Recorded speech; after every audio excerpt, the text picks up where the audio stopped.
করি। So you all know that this is our second free live class of this course, and in this class I am going to talk about introduction and identification of part of speech, as well as I will show you that how can we make long English sentences from short sentence, or how can we translate any kinds of Bangla sentence into English sentence. অর্থাৎ প্রথমত আজকের এই ক্লাসটাতে আমি যেটা দেখাবো part of speech নিয়ে আলোচনা করব। এটা একটু গ্রামাটিক্যাল থিংস, গ্রামাটিক্যাল বিষয়, বাট এটাকে আমরা প্র্যাকটিক্যালি অ্যাপ্লাই করে দেখাবো। আমি প্রথমত প্রত্যেকটা পার্ট অফ স্পিচের ডেফিনেশন গুলো নিয়ে একটু কথা বলবো, বলার পর এইখানে দেখেন পার্ট অফ স্পিচের আইডেন্টিফিকেশন আছে, কোন ওয়ার্ডটা কোন পার্ট অফ স্পিচ, এই বিষয়গুলো আমাদের জানতে হয়। এটা জানা খুবই গুরুত্বপূর্ণ। আপনার যদি পার্ট অফ স্পিচ সম্পর্কে ক্লিয়ার কনসেপ্ট থাকে, আপনি ফ্রি হ্যান্ড রাইটিং এর দুর্বলতা কাটিয়ে উঠতে পারবেন। এই পার্ট অফ স্পিচ যে জানে সে হোল ইংলিশ গ্রামারটা জানে। পার্ট অফ স্পিচ হচ্ছে ইংলিশ গ্রামার বা এই ইংরেজি ভাষার একটা ফাউন্ডেশন বা ভিত্তি বলা যায়। এটা জানতে পারলে কি হয়, একটা সেন্টেন্স যখন আপনি তৈরি করবেন, সেই সেন্টেন্স বা বাক্যে কোন ওয়ার্ডের সাথে কোন ওয়ার্ড কানেক্টেড, কোন ওয়ার্ডের সাথে কোন ওয়ার্ড রিলেটেড, এই বিষয়গুলোকে আপনি ভালোভাবে আইডেন্টিফাই করতে পারবেন, এই বিষয়গুলোকে আপনি ভালোভাবে ধরতে পারবেন। তো এটা আপনার জানা বা শেখা প্রয়োজন। ইভেন যারা ইংলিশে প্যাসেজ রিড আউট করেন, রিডিং প্যাসেজ পড়েন, পড়তে গেলে আপনি ইংলিশ পড়তে পারছেন ঠিক আছে, বাট ভোকাবুলারি জানা সত্ত্বেও একটা বড় বাক্যের যেখানে অনেক ফ্রেজ বা ক্লজের সংযোজন আছে, যে বাক্যটা কমপ্লেক্স বা কম্পাউন্ড, সেগুলোর অ্যাকচুয়াল বাংলা মিনিংটা আপনি বের করে নিয়ে আসতে পারছেন না। বাট যদি একটা সেন্টেন্স থেকে পার্ট অফ স্পিচ আইডেন্টিফাই করতে পারেন, এই প্রবলেমটা থেকেও আপনি ওভারকাম করতে পারবেন। বাট আজকে এটা আমি আগে দেখাবো, বাট আজকের ক্লাসে আমাদের মেইন টপিক হচ্ছে how can we make long English sentences from short sentence. কিভাবে আমরা ছোট ছোট ইংরেজি বাক্য থেকে অনেক বড় বড় বাক্য তৈরি করতে পারি। অর্থাৎ যারা আমরা ইংলিশে সেন্টেন্স তৈরি করতে গেলে প্রবলেম ফেস করি, যারা ছোট সেন্টেন্স বলে থেমে যায়, একটা সেন্টেন্সকে লং করতে পারি না, একটা সেন্টেন্সকে মডিফাই করতে পারি না, একটা সেন্টেন্স বা বাক্যের ভিতর এক্সট্রা ইনফরমেশন আনতে পারি না। এছাড়া সহজ কথায় যদি বলি, যারা ইংরেজিতে প্যারাগ্রাফ, সিবি, কম্পোজিশন, রিপোর্ট বা ব্লগ এগুলো লিখতে গেলে প্রবলেম ফেস করেন, কারেক্ট ওয়ার্ডারটা জানেন না, আইডিয়া জেনারেট করতে পারে না, যারা আইএলটিএস এর রাইটিং নিয়ে প্রবলেম ফেস করছেন, আজকের এই ক্লাসটাতে যদি লাস্ট পর্যন্ত থাকেন, শেষ পর্যন্ত থাকেন, আশা করি আপনার এই সময়টা বৃথা যাবে না। অনেক ভালোভাবে আপনার এই রাইটিং এর জায়গাটাকে আপনি ডেভেলপ করতে পারবেন। যারা BCS, bank job, admission test এর প্রিপারেশন নিচ্ছেন, বড় বড় news article related Bangla sentence ইংলিশে ট্রান্সলেট করতে হয়, সাবজেক্টের পর ভার্ব বসবে, তারপর অবজেক্ট, তারপর কোন অ্যাডভার্ব গুলো বসবে না অ্যাডজেক্টিভ বসবে, কিভাবে একটা কারেক্ট অর্ডার মেনটেন করে যে কোনো বাংলা সেন্টেন্স ইংলিশে ট্রান্সলেট করা যায়, এই প্রবলেম গুলো যারা ফেস করেন, এই জায়গাটা সম্পর্কে যাদের কনসেপ্ট নেই, আমি এতটুকু বলতে পারি আজকের এই ক্লাসটাতে লাস্ট পর্যন্ত থাকলে এই কনফিউশন গুলো দূর হয়ে যাবে। আপনারা যারা এর আগে আমার ক্লাসগুলো পড়েছেন বা করে আসছেন, আপনারা জানেন যে আমি প্রত্যেকটা বিষয় একটু ডিটেলসে বুঝিয়ে থাকি, একটু ডিটেলসে শিখিয়ে থাকি। বাট যদি মনোযোগ দিয়ে বোঝার চেষ্টা করেন, বিষয়গুলোকে নেওয়ার চেষ্টা করেন, তাহলে অনেক দ্রুত আপনারা ডেভেলপ করতে পারবেন এই ল্যাঙ্গুয়েজটা। এতটুকু আমি আপনাদেরকে অ্যাসিওর করতে পারি।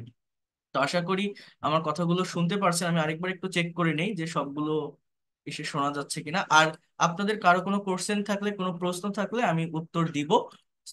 তার জন্য আমাকে আগে একটু পড়াতে দেন, এটা কভার করে আমি সব কথার উত্তর দিব আপনাদের। যে কোনো কোশ্চেন থাকলে আপনারা কোশ্চেন করতে পারবেন। Okay, so just wait a minute. প্রথমত আমাদের পার্ট অফ স্পিচের ডেফিনিশনটা একটু জানতে হবে। হেয়ার ইউ ক্যান সি, বোঝার ট্রাই করেন। দেখেন এখানে লেখা আছে introduction of part of speech. এই জিনিসটা মূলত কি আগে এটা আমরা বুঝি। আমি আবারও বলছি, আগে আমি এই গ্রামেটিক্যাল সাইডটা নিয়ে একটু আলোচনা করব। এটা একটু কঠিন মনে হতে পারে, একটু হার্ড মধ্যে মনে হতে পারে যেহেতু গ্রামার, বাট আমি আমার জায়গা থেকে সর্বোচ্চটা চেষ্টা করব প্র্যাকটিক্যালি বোঝানোর আপনাদেরকে। সবাই মনোযোগের সাথে নেওয়ার চেষ্টা করেন, দেখবেন অনেক বড় একটা ডেভেলপমেন্ট আপনি এই জায়গা থেকে গ্যাদার করতে পারবেন। So here you can see the definition of part of speech. The different classes or kinds of words used in English speech are called part of speech according to their use. অর্থাৎ part of speech জিনিসটা কি? দেখেন, part অর্থ অংশ এবং speech অর্থ বাক্য বা কথা। সুতরাং বাক্যে ব্যবহার অনুযায়ী অর্থবোধক বিভিন্ন শ্রেণী বা প্রকারের শব্দগুলোকে মূলত আমরা পার্ট অফ স্পিচ বলি। তাহলে পার্ট অফ স্পিচ কাকে বলছি আমরা? এটা যারা গতকালকের ক্লাসে ছিলেন আমি তাদেরকেও বুঝিয়েছিলাম বা বলেছিলাম। দেখেন, আপনি যখন ইংলিশে একটা সেন্টেন্স তৈরি করবেন, একটা বাক্য তৈরি করবেন, যে কোনো বাক্য বা যে কোনো সেন্টেন্স তৈরি করতে গেলে আমাদের কিন্তু কি করতে হয়? আমাদের শব্দের প্রয়োজন হয়, ওয়ার্ডের প্রয়োজন হয়। অর্থাৎ একটা বাক্য বা একটা সেন্টেন্সের ডেফিনেশন কি? একটা সেন্টেন্স বা বাক্যের ডেফিনেশন হচ্ছে যে কতগুলো ওয়ার্ড পাশাপাশি বসে যখন মনের ভাবটা ক্লিয়ারলি প্রকাশ করে তাকে আমরা সেন্টেন্স বা বাক্য বলি। বাক্য বা সেন্টেন্স আমরা কাকে বলি?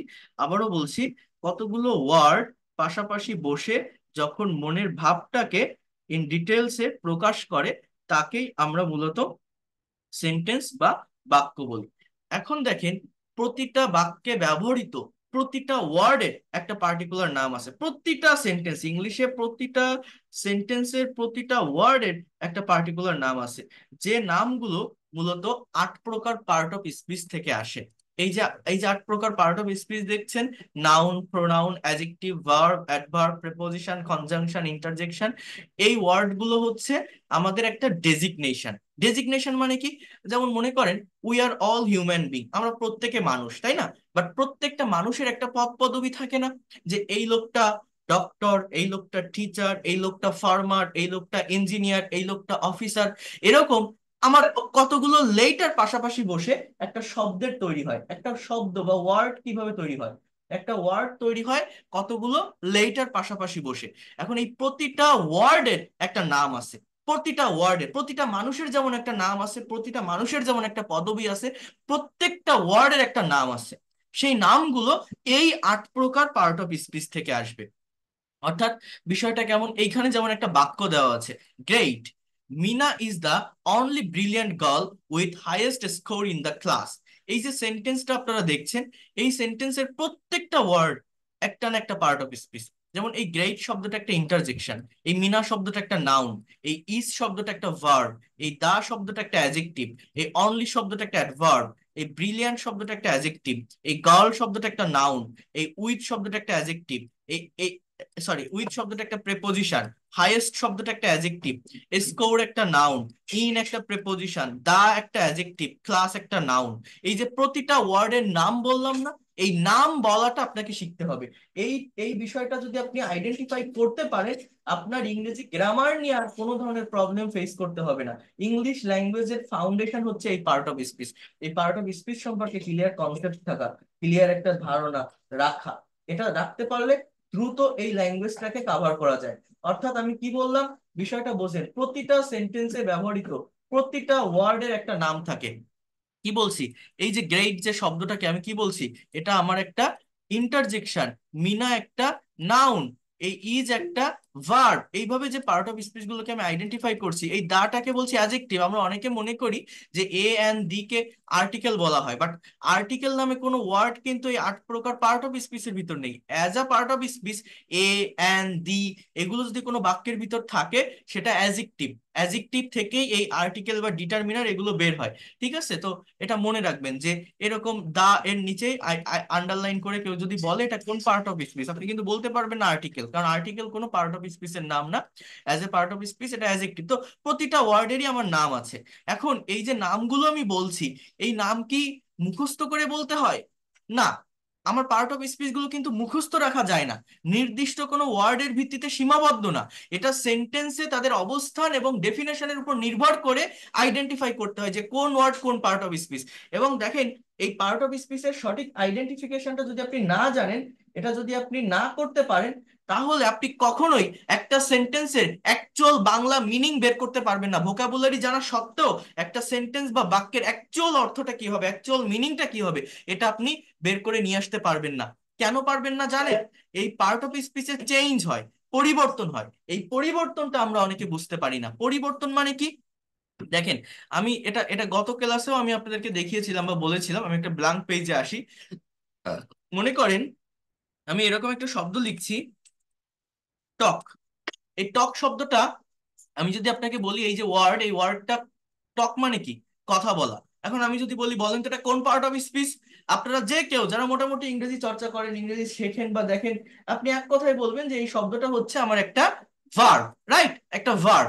যেমন আমি যদি এরকম একটা বাক্য লিখি যে I I talk to him, এর বাংলা অর্থ হচ্ছে আমি তার সাথে কথা বলি। কথাটা বোঝেন? আই টক টু হিম, আমি তার সাথে কথা বলি। টকটা আমার ভার্ব। কিন্তু আমি যদি এইভাবে একটা বাক্য লিখি, for example, I have a talk with him, এই সেন্টেন্সটার বাংলা অর্থ কি জানেন? এর বাংলা অর্থ হচ্ছে যে আমার তার সাথে একটা কথা আছে। আমার তার সাথে একটা কথা আছে। I have a talk with him. আমার তার সাথে একটা কথা আছে। অর্থাৎ এই যে টক শব্দটা, এটা কিন্তু আর ভার্ব নেই এখানে। এই সেন্টেন্সে এই টক শব্দটা একটা নাউন। দেখেন এর আগে এ আছে, অ্যাডজেক্টিভ থাকলে তার পরের যে ওয়ার্ড সেটা অবশ্যই অবশ্যই নাউন হয়। তো এই যে টকটা নাউন আর এই টকটা ভার্ব। হ্যাঁ, এবং দুটো সেন্টেন্সে একই ওয়ার্ড একই স্পেলিং, বাট সেন্টেন্সের অর্থটা কিন্তু ভিন্ন। যেটা আমি গতকালকে আপনাদেরকে দেখিয়েছিলাম যারা ফার্স্ট ক্লাসে জয়েন করেছিলেন, জেরান ইনফিনিটিভ পার্টিসিপল নিয়ে কথা বলছিলাম, যেগুলো এই পার্ট অফ স্পিচেরই একটা অংশ আর কি। যেমন আমি এরকম একটা ওয়ার্ড বলছিলাম, কারো মনে আছে কিনা, ওয়াক। ওয়াক মানে কি? হাঁটা।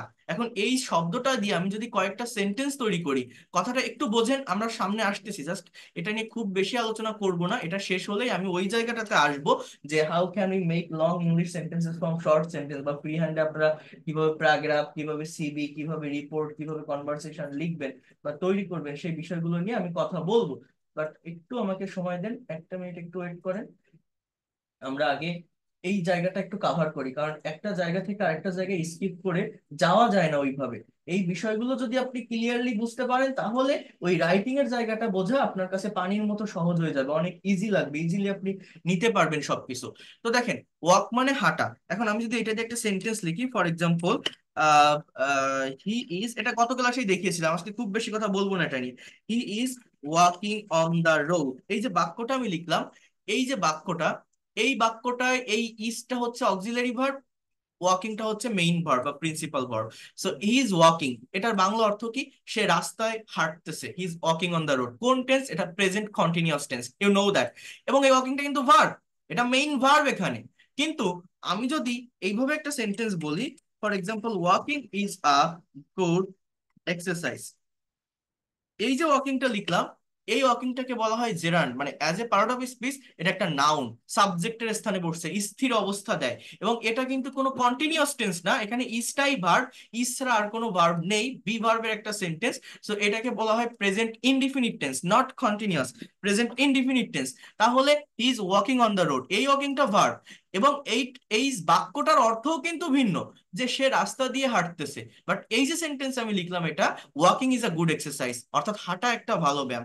আবার একই শব্দ আমি যদি এইভাবে লিখি, for example, I saw a boy walking on the road. এই সেন্টেন্সের বাংলা অর্থটা হচ্ছে আমি একটা ছেলেকে রাস্তায় হাঁটতে দেখেছিলাম। কি বললাম অর্থটা?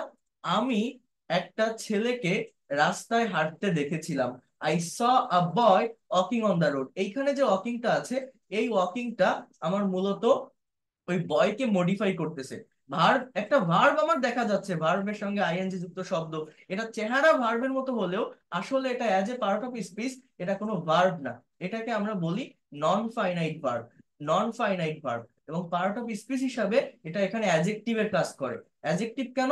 আরেকটা নাউনকে মডিফাই করছে, ওই বয়কে মডিফাই করছে। তাহলে একই শব্দ, একই স্পেলিং, ওয়াকিং, তিনটা বাক্যে তিনটা জায়গায় বসছে, এবং তিনটা ভিন্ন পার্ট অফ স্পিচ হিসাবে বসছে। আর এই তিনটা ভিন্ন পার্ট অফ স্পিচ হিসাবে বসার কারণে আমার প্রতিটা সেন্টেন্সেরই কিন্তু অর্থ ভিন্ন।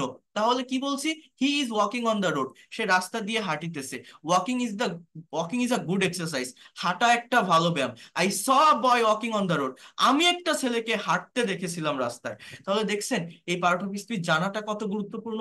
আপনি কিন্তু মুখস্থ রাখতে পারবেন না যে এই ওয়ার্ডটা এই পার্ট অফ স্পিচ, এটা সেন্টেন্সের অবস্থান অনুযায়ী পরিবর্তন হবে, এবং এই এই অবস্থানটা আপনাদেরকে মূলত বুঝতে হবে।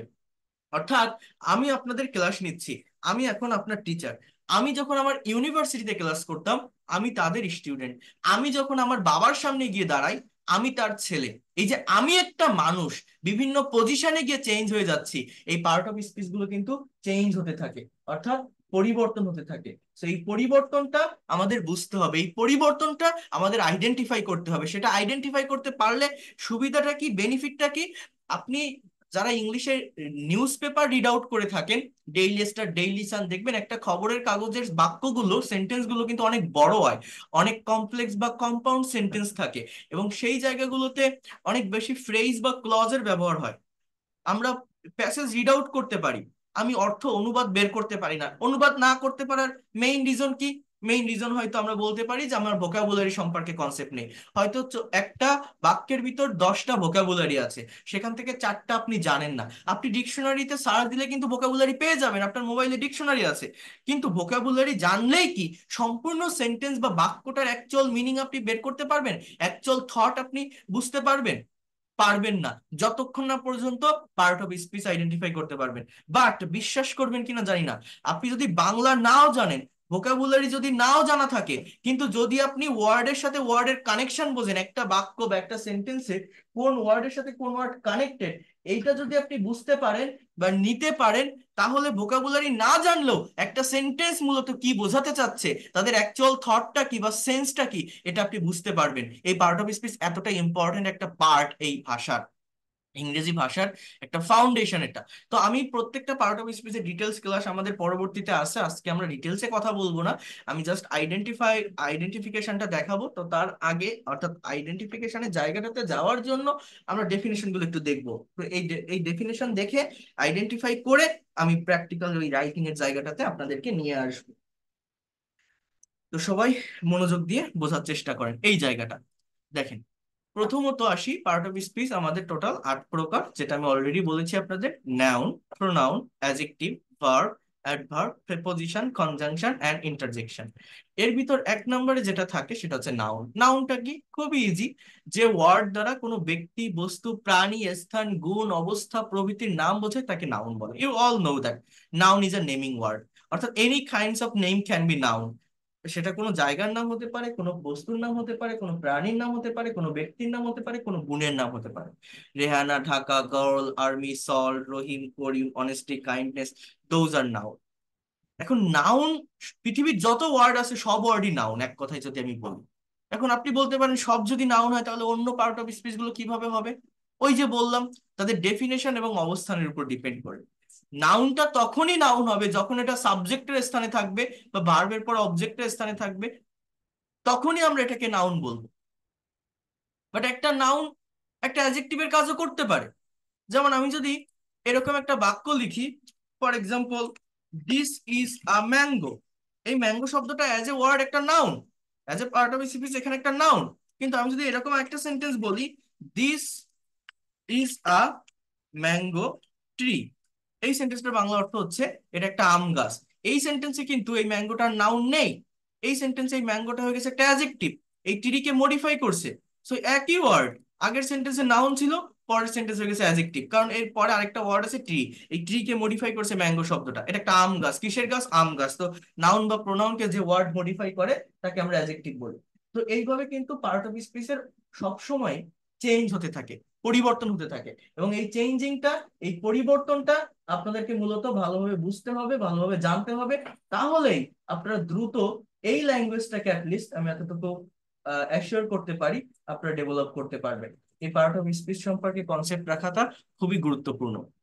এবার দেখেন, আহ নাউনের পরে আসে প্রোনাউন। আমি সবগুলো ডিটেলসে বলছি, আগে আমরা এগুলো একটু কাভার করি, শেষ করি, তারপর আমি বলছি প্রোনাউন জিনিসটা কি।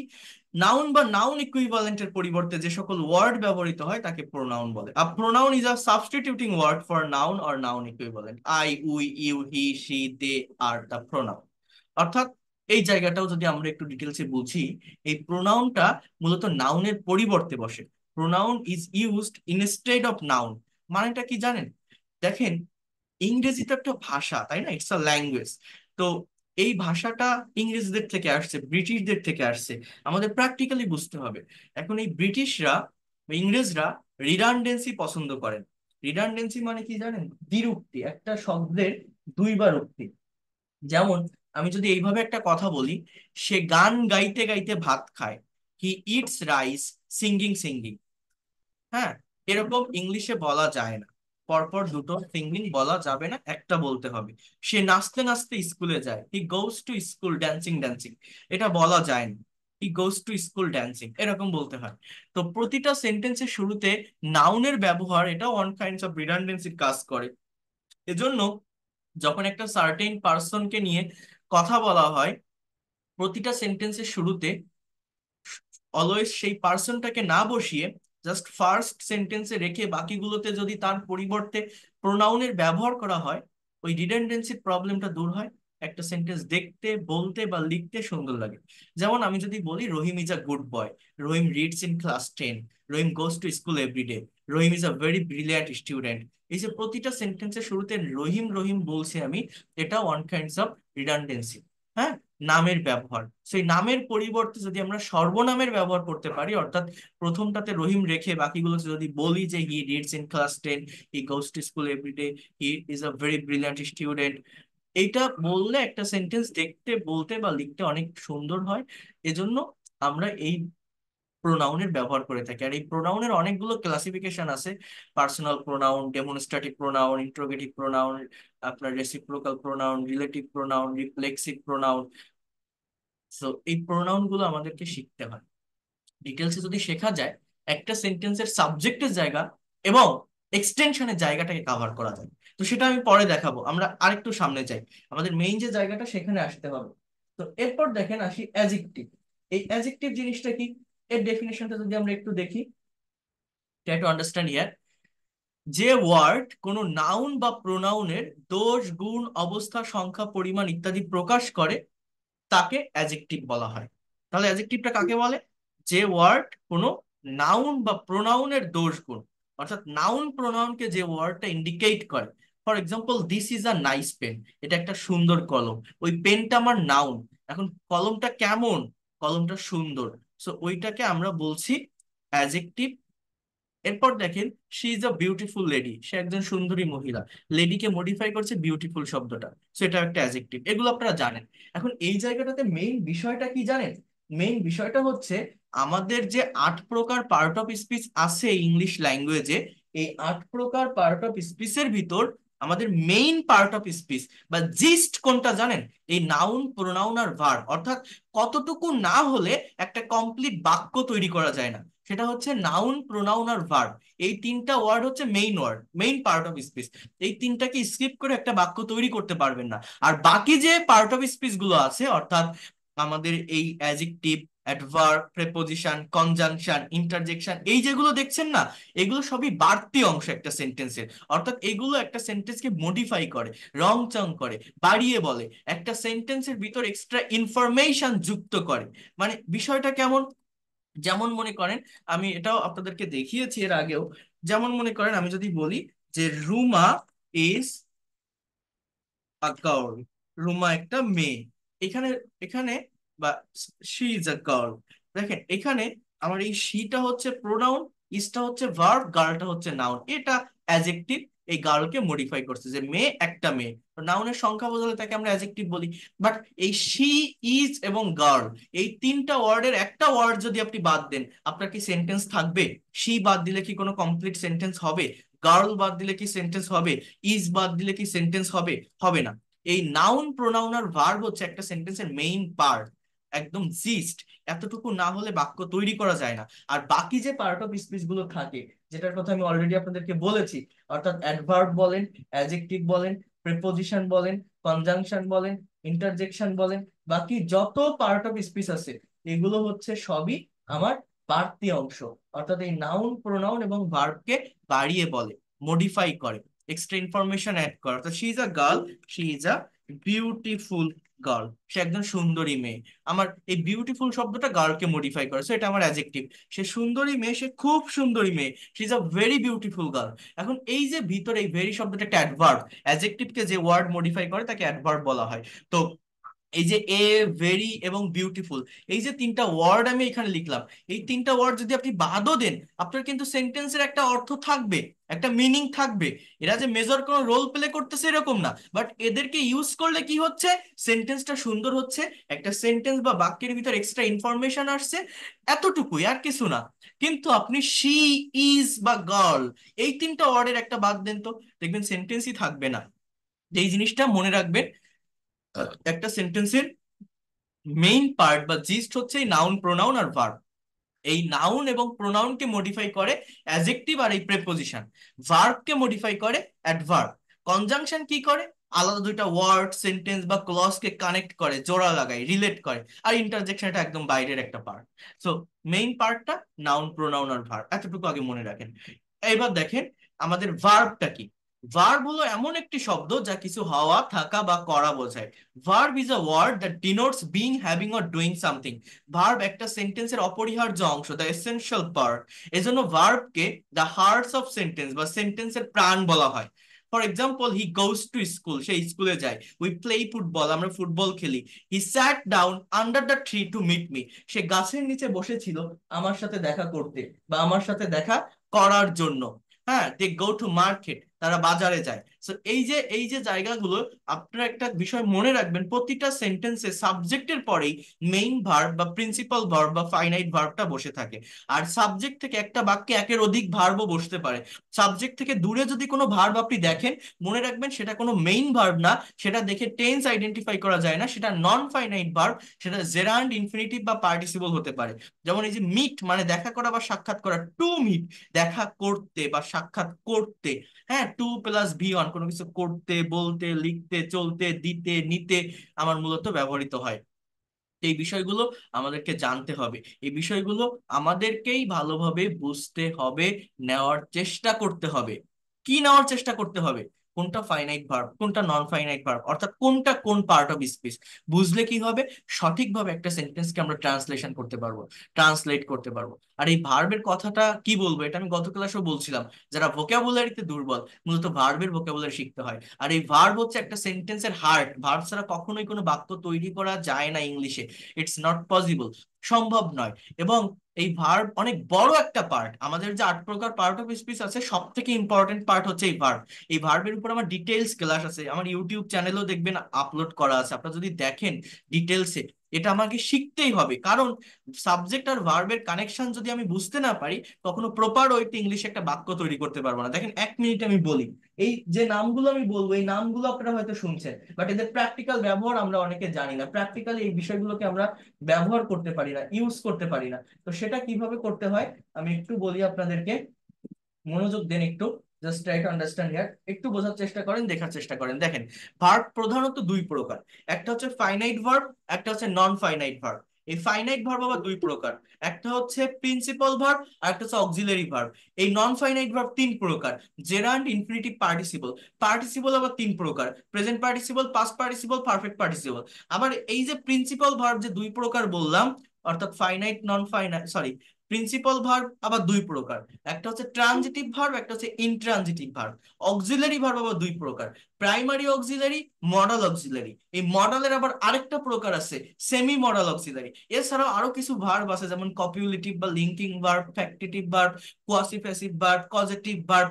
এই যে নামগুলো আমি বলছি, এই নাম কিন্তু আপনারা শুনছেন বিভিন্ন জায়গায়, বিভিন্ন বইতে, বিভিন্ন টিচারের কাছে শুনেছেন। বাট প্র্যাকটিক্যালি আমাদের স্পিকিং বলেন বা রাইটিং বলেন, এই রাইটিং এ এদের ব্যবহারটা কোথায় হয়, এইটা আমাকে জানতে হবে। এদের প্র্যাকটিক্যাল অ্যাপ্লাইটা আমাদের শিখতে হবে।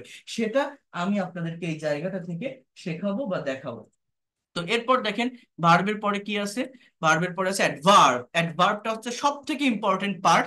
আজকে আমি যেটা আপনাদেরকে বলছি, আমার যে মেইন টপিক থাকবে সেটা হচ্ছে how can we make long English sentences from short sentence, বা how to translate English Bengali sentences into English sentence. এই বিষয়টার কথা আমি বলছি, যেটা আমি দেখাবো এই জায়গাটা কভার করার পর।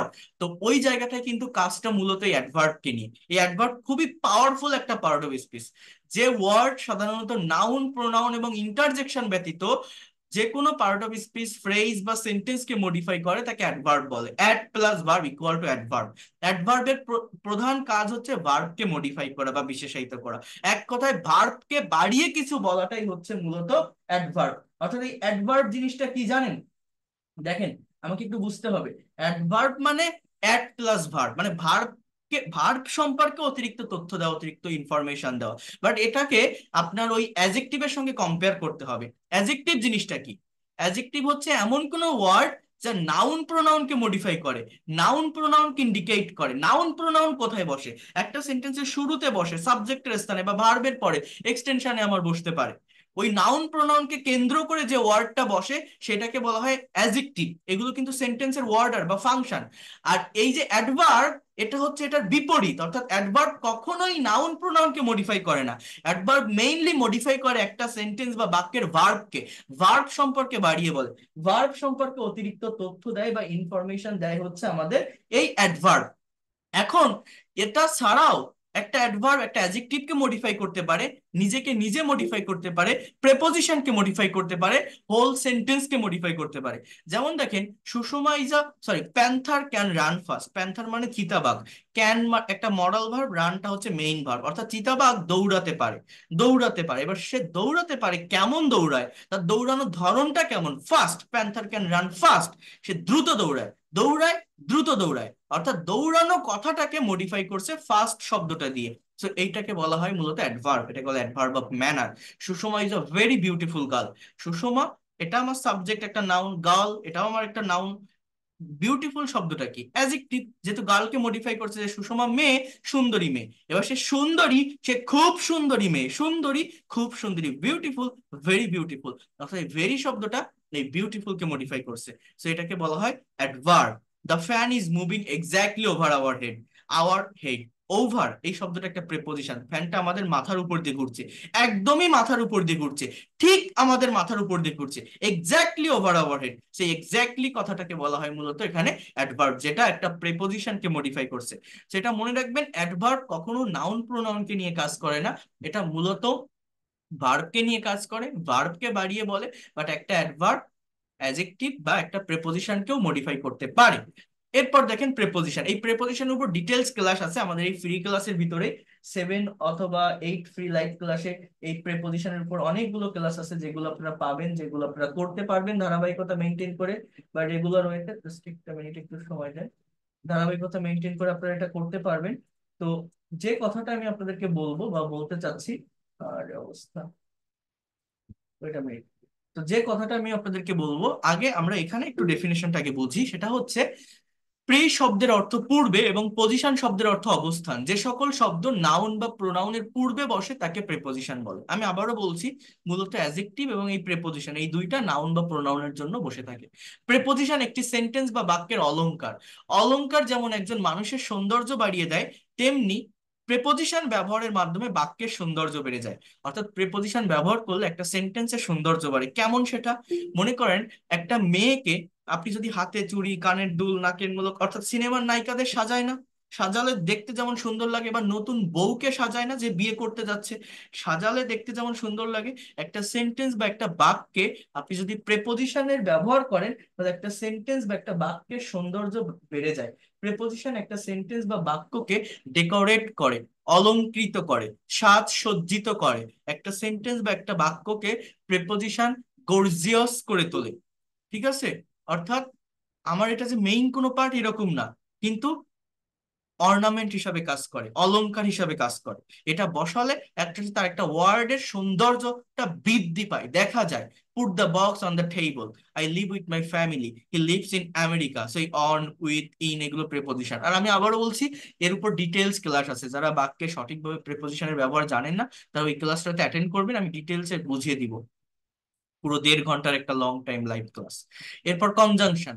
কনজাংশন অর্থ সংযোগ স্থাপন। দুইটা শব্দ, ওয়ার্ড, বাক্য, সেন্টেন্স অথবা বাক্যাংশ, ক্লজ বা ফ্রেজের মধ্যে সংযোগ স্থাপনকারী শব্দকে আমরা কনজাংশন বলি। And, or, but, though, although, those are conjunction.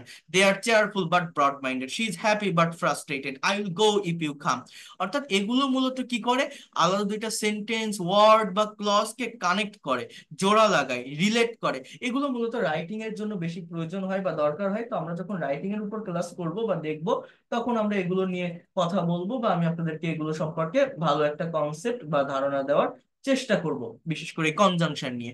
এরপর আসি ইন্টারজেকশন। দেখেন, এটা বাড়তি একটা পার্ট। অর্থাৎ আমাদের ইন্টারজেকশন ব্যতীত বাকি যে 7টা পার্ট অফ স্পিচ আছে না, সেগুলো কিন্তু অলওয়েজ একটার সাথে একটা ওয়ার্ড কানেক্টেড থাকে। যেমন অ্যাডজেক্টিভ বা প্রেপোজিশন নাউন প্রোনাউনের সাথে কানেক্টেড, অ্যাডভার্ব ভার্বের সাথে, অ্যাডজেক্টিভের সাথে বা আরেকটা অ্যাডভার্বের সাথে কানেক্টেড। কিন্তু এই ইন্টারজেকশন কারোর সাথে কানেক্টেড না।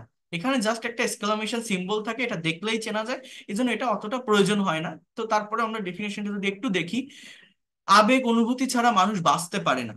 মানুষের আবেগ অনুভূতি প্রকাশে ইংরেজিতে বেশ কিছু শব্দ ব্যবহৃত হয়, যেমন হুররে, আলাস, ফাই, ব্রাভো, হাস, ফু, হ্যালো।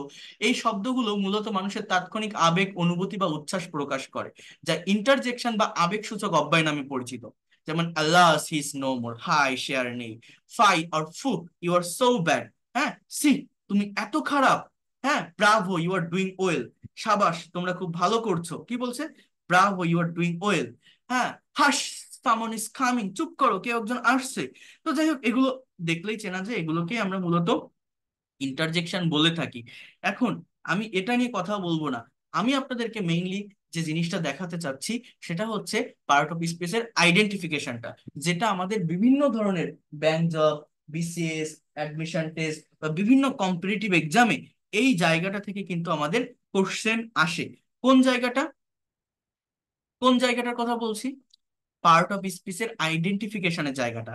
আরেকটা কথা কি, এই পার্ট অফ স্পিচ যদি আপনারা সঠিকভাবে আইডেন্টিফাই করতে পারেন, তাহলে আপনার বেনিফিটটা হচ্ছে যে কোনো সেন্টেন্সের অ্যাকচুয়াল মিনিং আপনি বের করে নিয়ে আসতে পারবেন। একটা সেন্টেন্সের অ্যাকচুয়াল অর্থটা কি দেয়, এটা আমরা অনেকে জানি না, অনেকে বুঝতে পারি না।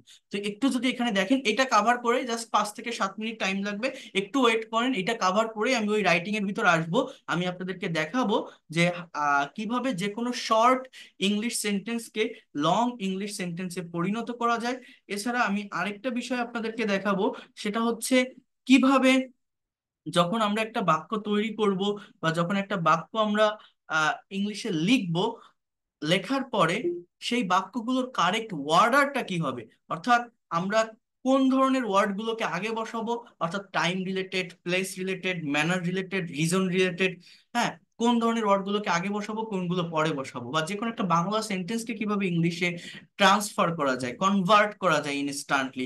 এছাড়া আরেকটা বিষয় আমি আপনাদেরকে দেখাবো, সেটা হচ্ছে প্যারাগ্রাফ কম্পোজিশন, সিবি, রিপোর্ট, বা যারা আইএলটিএস এর প্রিপারেশন নিচ্ছেন, রাইটিং এ যারা দুর্বল, রাইটিং এর জায়গাগুলো যারা ভালোভাবে ডেভেলপ করতে পারেন না, এটা কিভাবে করতে হবে বা আপনারা কি করবেন মূলত এই জায়গাটা ডেভেলপ করার জন্য, এই বিষয়গুলো নিয়ে আমি একটু কথা বলবো, ইন ডিটেলসে আমি আপনাদেরকে দেখাবো। আচ্ছা, তো প্রথমত এইখানে আগে একটু খেয়াল করি। দেখেন, identification of part of speech, যেমন আই হ্যাভ আ পেন, আমার একটা কলম আছে। এখানে এই আইটা কি?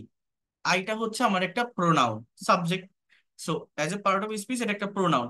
আর একটা বিষয় মনে রাখবেন, প্রতিটা সেন্টেন্সে সাবজেক্টের পরে কিন্তু ভার্ব থাকে। এই হ্যাভটা কি? হ্যাভটা হচ্ছে একটা ভার্ব। এটা কি? আবারও বলছি, এ এন্ড দি আর্টিকেল না, আর্টিকেল পার্ট অফ স্পিচের ভিতরে নেই। As a part of speech এটা একটা অ্যাজেক্টিভ। আর্টিকেল বা ডিটারমিনার এগুলো অ্যাজেক্টিভের পেট থেকেই বের হয়, অ্যাজেক্টিভের ভিতর থেকেই বের হয়। এরপরে যে পেন, পেন শব্দটা একটা নাউন। এবার দেখেন, আই গো হোম, আমি বাড়ি যাই। আইটা কি? প্রোনাউন, গোটা ভার্ব। হোমটা কোন পার্ট অফ স্পিচ, এটা আপনারা কি কেউ বলতে পারবেন? Anyone can say? এখানে যে হোম শব্দটাকে দেখছেন, এই হোম, এই ওয়ার্ডটা কোন পার্ট অফ স্পিচ? একটা গ্রুপকে আমি আনমিউট করে দিয়েছি। এনিওয়ান, আপনারা কেউ বলতে পারবেন এখানে যে হোমটা দেওয়া আছে, এটা কোন পার্ট অফ Noun, noun,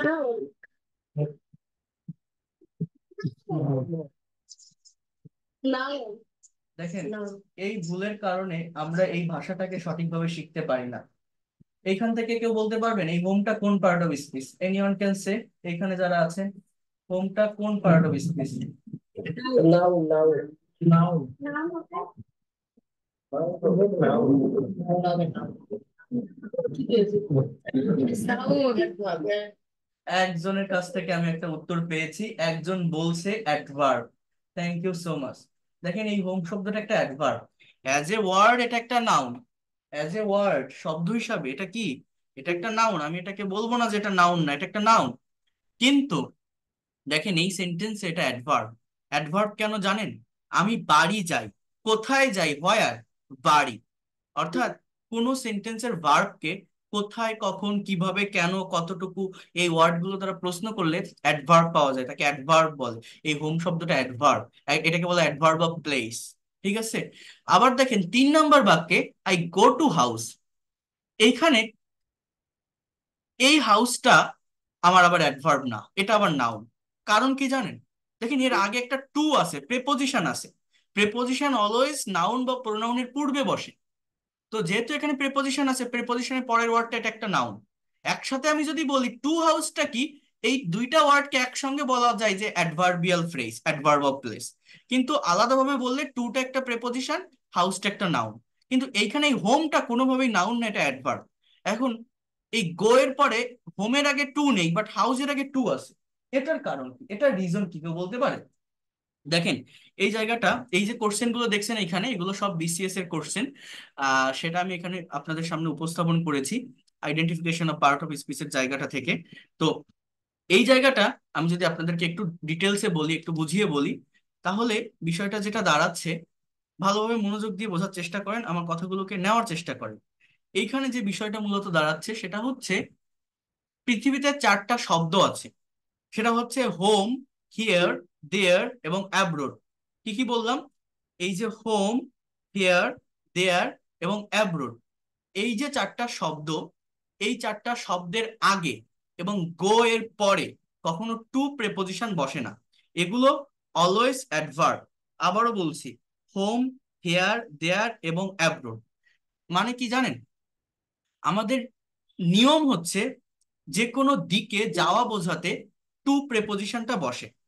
কোনো একটা দিকে যাওয়া বোঝাতে, কি বললাম ভালোভাবে বোঝেন, কোনো একটা দিকে যাওয়া বোঝাতে আমাদের টু প্রেপোজিশনটা বসে। কিন্তু যেমন I I I go to school, he is going to market, যে কোনো জায়গায় যে কোনো দিকে যাওয়া বোঝালে সেই জায়গাটার আগে, সেই প্লেসের আগে টু প্রেপোজিশন বসে। কিন্তু home, here, there, H E R E here, T H E R E there and abroad, এই চারটা শব্দ হচ্ছে অ্যাডভার্ব। এদের আগে এবং গো এর পরে কখনো টু বসবে না, এগুলো অলওয়েজ অ্যাডভার্ব হবে। আর এই হোম আর হাউজের ভিতর পার্থক্যটা কি জানেন? দেখেন, হোম বলতে যে কোনো একটা, আমি কি বলবো আপনাদের, থাকার জায়গাকে বোঝায়, মানে any kinds of place can be home. সেটা পাহাড়ের গুহা হতে পারে, সেটা নৌকার নিচে যে ছাউনি থাকে সেটা হতে পারে, মানে any kinds of place can be home. কথাটা মনোযোগ দিয়ে বোঝেন, হোম যে কোনো কিছু হতে পারে। কিন্তু হাউস বলতে নির্দিষ্ট একটা বস্তুকে বোঝাচ্ছে, একটা বাড়ি, একটা ইনস্টিটিউশন, একটা প্রতিষ্ঠান, একটা ঘর, এটাকে হাউস বলছে। সো অ্যাজ এ ওয়ার্ড এখানে হাউস একটা নাউন, বাট হোম বলতে যে কোনো থাকার জায়গা, জাস্ট প্লেস কে ইন্ডিকেট করে। এই জন্য এটা একটা অ্যাডভার্ব, অ্যাডভার্ব অফ প্লেস। হোমের আগে টু বসবে না, আর হাউসের আগে টু থাকবে। যে কোনো দিকে, আমি বাজারে যাচ্ছি, I am going to market, আমি স্কুলে যাচ্ছি বা সেই স্কুলে যাচ্ছি, ইজ গোয়িং টু স্কুল, কোনো দিকে যাওয়া বোঝালে মূলত টু প্রেপোজিশন বসে, এটা মাস্ট বসে। ঠিক আছে, কিন্তু আবারও বলছি, home, here, there and abroad, এই চারটার আগে এবং গো এর পরে কখনো টু বসবে না, টুকে আপনারা বসাবেন না, ইউজ করবেন না। এটা হচ্ছে কথা। এবার দেখেন, আই নিড সাম ওয়াটার, আমার কিছু পানি দরকার। এই জায়গাটাতে বোঝার চেষ্টা করেন, এই জায়গাটাতে এই ওয়াটার শব্দটা একটা নাউন, সাম শব্দটা কোন পার্ট অফ স্পিচ? এটা কেউ বলতে পারবেন? সাম এই শব্দটা কোন পার্ট অফ স্পিচ? এই জায়গাটাতে সাম যে শব্দটা দেওয়া আছে, I need some water, Preposition. Preposition, Adjective. Adjective, right. এটা একটা অ্যাডজেক্টিভ, এবং এটা কোন অ্যাডজেক্টিভ জানেন? এটাকে বলা হয় adjective of, adjective of quantity বা কোয়ান্টিটিভ অ্যাডজেক্টিভ। ঠিক আছে, some, enough, many, little, few, a few, quantitative adjective. So আমার কিছু পানি দরকার, ওয়াটার শব্দটা অ্যাজ এ ওয়ার্ড, এটা একটা নাউন। কিন্তু 5 নাম্বার যে সেন্টেন্সটা আছে, যে বাক্যটা আছে, দেখেন লেখা ওয়াটার দ্য গার্ডেন। এই সেন্টেন্সটা অনেকে দেখলে বলে বাগানে পানি বা বাগানে পানি দেওয়া, এবং এখানে ভার্ব কোনটা কেউ বুঝতে পারে না, সাবজেক্ট কোনটা কেউ বুঝতে পারে না। এটা মূলত একটা ইম্পারেটিভ সেন্টেন্স। ইম্পারেটিভ সেন্টেন্সে সাবজেক্টটা উজ্জ্ব থাকে, এখানে সাবজেক্ট নেই। আমার সাবজেক্ট না থাকতে পারে, বাট ভার্ব না থাকলে কিন্তু ইংলিশে কোনো বাক্য হবে না। Without verb you will not be able to make any kinds of English sentence. ইংলিশে যে কোনো সেন্টেন্স তৈরি করতে গেলে অবশ্যই অবশ্যই আপনাকে ভার্বের ব্যবহার করতে হবে, যে কোনো সেন্টেন্স বা যে কোনো বাক্য তৈরি করতে গেলে। ঠিক আছে, তাহলে এই জায়গাটাতে আমার ওয়াটার শব্দটা কিন্তু একটা ভার্ব, দা একটা অ্যাডজেক্টিভ, গার্ডেন শব্দটা আমার এখানে একটা নাউন। এবং এই সেন্টেন্সটার বাংলা অর্থ হচ্ছে বাগানে পানি দাও। এই দাও কথাটা আপনাকে বলতে হবে, ইম্পারেটিভ সেন্টেন্স। আবারও বলছি, অর্থটা কি বললাম? বাগানে পানি দাও, বাগানে পানি দাও। আমার কথাগুলো মনোযোগ দিয়ে বোঝেন, এটা আমি কেন বলছি, এর রিজনটা কি, এর কারণটা কি। এই ইম্পারেটিভ সেন্টেন্স, দেখেন ইংরেজি একটা ভাষা, প্র্যাকটিক্যালি বুঝতে হবে। এটা এমন কোন সিচুয়েশন বা এমন কোন জায়গায় ব্যবহৃত হয় যেখানে সাবজেক্টকে সামনে রেখে কথাটা বলা হয়। অনেকে বলে কি যে ইম্পারেটিভ সেন্টেন্সে সাবজেক্ট অলওয়েজ ইউ থাকে বলে ওটা আর বসানো হয় না, ওটাকে উজ্জ্ব রাখা হয়। কিন্তু ইউটা থাকবে কেন, কেন থাকে, এইটা কি আমরা জানি? বা এইটা আমরা কতজন বলতে পারি? মূলত এইখানে যে বিষয়টা দাঁড়ায়, সেই বিষয়টা হচ্ছে আমাদের, মনে করেন আপনি এখন আমার ক্লাস করছেন, একটা বিষয় পড়ছেন, নোট করছেন, আপনার কলমের কালিটা শেষ হয়ে গেল, আপনার পাশে আপনার একটা ভাই বা বোন বসে আছে, তার নাম রহিম বা রহিমা, যাই বলেন না কেন। এখন সেও তার মতো পড়াশোনা করছে, আপনার কলমের কালিটা শেষ, আপনি তাকে ডেকে বলছেন যে তোর কলমটা আমাকে একটু দে তো, বা জাস্ট ওই কলমটা আমাকে একটু দে তো, কলমটা আমাকে একটু দে তো, জাস্ট আপনি তাকে দেখে এই কথাটা বলছেন। এই যে জায়গাটা, please give me this pen, give your pen, অর্থাৎ আপনি যখন এই কথাটুকু বলছেন সে বুঝতে পারছে আপনি তাকেই বলছেন। আপনার কিন্তু তাকে নাম ধরে ডাকার প্রয়োজন নেই, এ রহিমা, এ রহিম আমাকে কলমটা দে, কারণ সে তো আপনার কাছেই আছে, আপনার সামনেই আছে। তো ইম্পারেটিভ সেন্টেন্স গুলো এমন কোন সিচুয়েশনে ব্যবহৃত হয় যেখানে সাবজেক্টকে সামনে রাখা হয়। সাবজেক্টকে সামনে রাখা হয় মানে কি, আমরা বলি না যে গেট আউট, বেরিয়ে যাও, open the door, close the window, এই কথাগুলো কাকে বলতে পারি, যে আমার সামনেই আছে। জাস্ট এই কথাগুলো বললেই সে বুঝতে পারছে যে আমি তাকেই কথাটা বলছি। এই জন্য এখানে মূলত সাবজেক্টটা কিন্তু থাকে না, ভার্ব দিয়েই সেন্টেন্সটা শুরু হয়। দেখেন, হিয়ার ইজ মাই স্কুল, এখানে আমার স্কুল। এই যে মাই যে শব্দটা, এইটা কোন পার্ট অফ স্পিচ? এটা আপনারা এখানে যারা আছেন কেউ বলতে পারেন এই মাই শব্দটা কোন part of speech? Anyone can say? Pronoun. এটা প্রোনাউন? কে Adjective. কে বলতে পারেন এই মাই শব্দটা কোন part of speech? What is it? Adjective. এটা প্রোনাউন না, Pronoun. এটা অ্যাডজেক্টিভ। এবং দেখেন এটাকে বলা হয় মূলত পজিটিভ অ্যাডজেক্টিভ।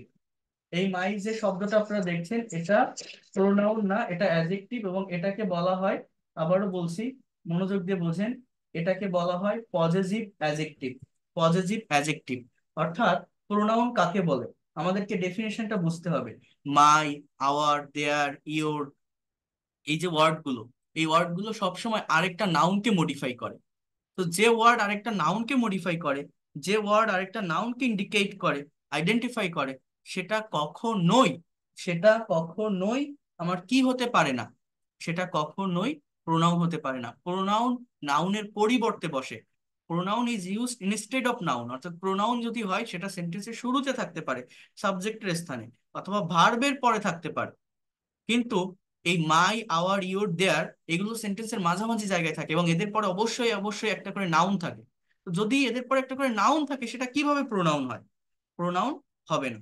অর্থাৎ যদি আমি এরকম একটা সেন্টেন্স বলি যে দিস ইজ আওয়ার কার, এটা আমাদের গাড়ি, আওয়ার কার, অর্থাৎ কারকে মডিফাই করছে ওই আওয়ার শব্দটা। কি বললাম? কারকে মডিফাই করছে ওই আওয়ার শব্দটা। তাহলে এই জায়গাটাতে আমার মূলত যে বিষয়টা দাঁড়াচ্ছে সেটা হচ্ছে, এই জায়গাটাতে আমাদের মেইনলি যে বিষয়টা দাঁড়াচ্ছে সেটা হচ্ছে ওই কার শব্দটা আমার নাউন, এবং ওই আওয়ার শব্দটা আমার অ্যাডজেক্টিভ, এবং এটাকে বলা হয় পজিটিভ অ্যাডজেক্টিভ। কারো অধিকারে থাকা, কারো মালিকানায় কোনো কিছু থাকা বোঝাতে এটা ব্যবহৃত হয়। হি ইজ আ স্কুল বয়, সে একজন স্কুলে পড়ুয়া বালক। দেখেন আলাদাভাবে বললে আমার 6 নম্বর সেন্টেন্সে যে স্কুলটা আছে এটা কিন্তু নাউন, বাট 7 নম্বর সেন্টেন্সে ওই একই ওয়ার্ড একই স্পেলিং, 7 নম্বর সেন্টেন্সে যে স্কুলটা আপনারা দেখছেন ওই স্কুলটা কিন্তু আমার নাউন না। 7 নম্বর সেন্টেন্সের ওই স্কুলটা কিন্তু আমার, আমাকে একটা মিনিট একটু সময় দেন, অ্যাডজেক্টিভ। একটা জিনিস মনে রাখবেন এই নিয়মটা, একটা সেন্টেন্সে যদি একের অধিক নাউন থাকে, একটা সেন্টেন্স বা একটা বাক্যে যদি একের অধিক নাউন থাকে, তাহলে লাস্টেরটা নাউন থাকবে, বাকিগুলো অ্যাডজেক্টিভ হয়ে যাবে। ফর এক্সাম্পল আমি যদি আপনাদেরকে বলি যে আই এম আ টিচার, আমি একজন শিক্ষক, I am an English teacher. English as a word একটা সাবজেক্টের নাম, একটা নাউন, বাট এই সেন্টেন্সে ওই টিচারকে মডিফাই করছে, সো এটা একটা অ্যাডজেক্টিভ। ঠিক আছে, এরকম ভাবে একের অধিক যদি নাউন পাশাপাশি থাকে, লাস্টেরটা নাউন থাকবে, বাকিগুলো কি হবে বলছি, বাকিগুলো অ্যাডজেক্টিভ হয়ে যাবে।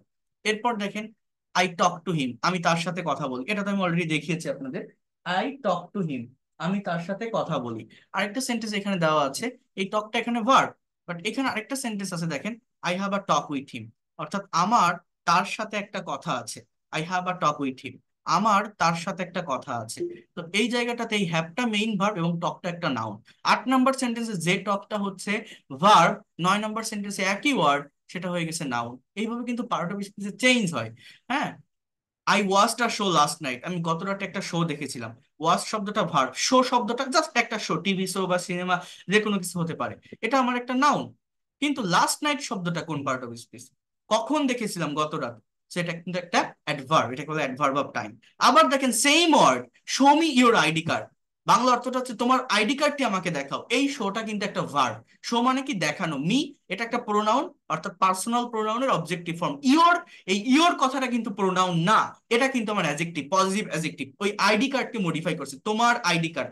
অর্থাৎ যে ওয়ার্ড আরেকটা নাউন বা প্রোনাউনকে মডিফাই করে সেটা কখনোই কি হতে পারে না, সেটা কখনোই আমার, যেটা বললাম একটা মিনিট, সেটা কখনোই আমার প্রোনাউন হতে পারে না, এটা হচ্ছে আমার অ্যাডজেক্টিভ। এখানে যে আইডি ইওর শব্দটা অ্যাডজেক্টিভ। আবার দেখেন হি লিভস ইন চিটাগাং, সে চিটাগাং এ বাস করে। এই চিটাগাং শব্দটা নাউন, ইন শব্দটা as a part of speech আপনারা দেখলেই বলবেন বা বুঝতে পারছেন। এটা আমিও যদি আপনাকে জিজ্ঞাসা করি যে ইন শব্দটা কোন পার্ট অফ স্পিচ, আপনি আমাকে বলবেন যে ইন শব্দটা হচ্ছে একটা প্রেপোজিশন। কিন্তু 13 নম্বর সেন্টেন্সে দেখেন লেখা আছে কাম ইন, অর্থাৎ ভিতরে আসো। এই ইনটা কোন part of speech? Come in. দেখেন এই ইনটা একটা অ্যাডভার্ব, এবং এই ইনটাকে বলা হয় মূলত অ্যাডভার্ব অফ ম্যানার। ইনটাকে কি বলা হয়, সরি, অ্যাডভার্ব অফ প্লেস, অর্থাৎ কোথায় আসো, হোয়ার, ভিতরে। কামটা কি, ভার্ব, একটা ইম্পারেটিভ সেন্টেন্স। ইনটা অ্যাডভার্ব, অ্যাডভার্ব অফ প্লেস। এটাকে প্রেপোজিশন বলবো না কেন? প্রেপোজিশন তখনই হবে যখন একটা ওয়ার্ড নাউন বা প্রোনাউনের পূর্বে বসবে। এটা কিন্তু কোনো নাউন অথবা প্রোনাউনের পূর্বে বসেনি, নাউন বা প্রোনাউনের পূর্বে বসছে না। তাহলে এই যে ইনটা আপনারা এখানে দেখছেন, এটা একটা অ্যাডভার্ব, এবং এটাকে বলা হয় adverb of place. I dislike crying, আমি কান্না অপছন্দ করি। ক্রাইং, ডিসলাইক শব্দটা সাবজেক্টে পড়ে, সেটা ভার্ব। ক্রাইং শব্দটাও দেখা যাচ্ছে verb, but as a part of speech সেটা একটা জেরান্ড, অর্থাৎ পার্ট অফ স্পিচ হিসাবে সেটা একটা নাউন। ঠিক আছে, এটা একটা gerund, part of speech. Gerund বলতে নন ফাইনাইট ভার্বের আমার একটা ক্লাসিফিকেশনের নাম gerund, but as a part of speech এটা আমার একটা নাউন। এটাকে আমি কি বলবো, নাউন। এবার একটা জিনিস একটু দেখেন বা বোঝার চেষ্টা করেন এই জায়গাটাতে, আমি যে এটাকে নাউন বলছি ঠিক আছে, কিন্তু চেহারাটা কিন্তু ভার্বের মতো। চেহারাটা ভার্বের মতো হলেও ভার্ব জিনিসটা সবসময় অ্যাকশন দেয়, কাজ করে, সাবজেক্টের পরে বসে।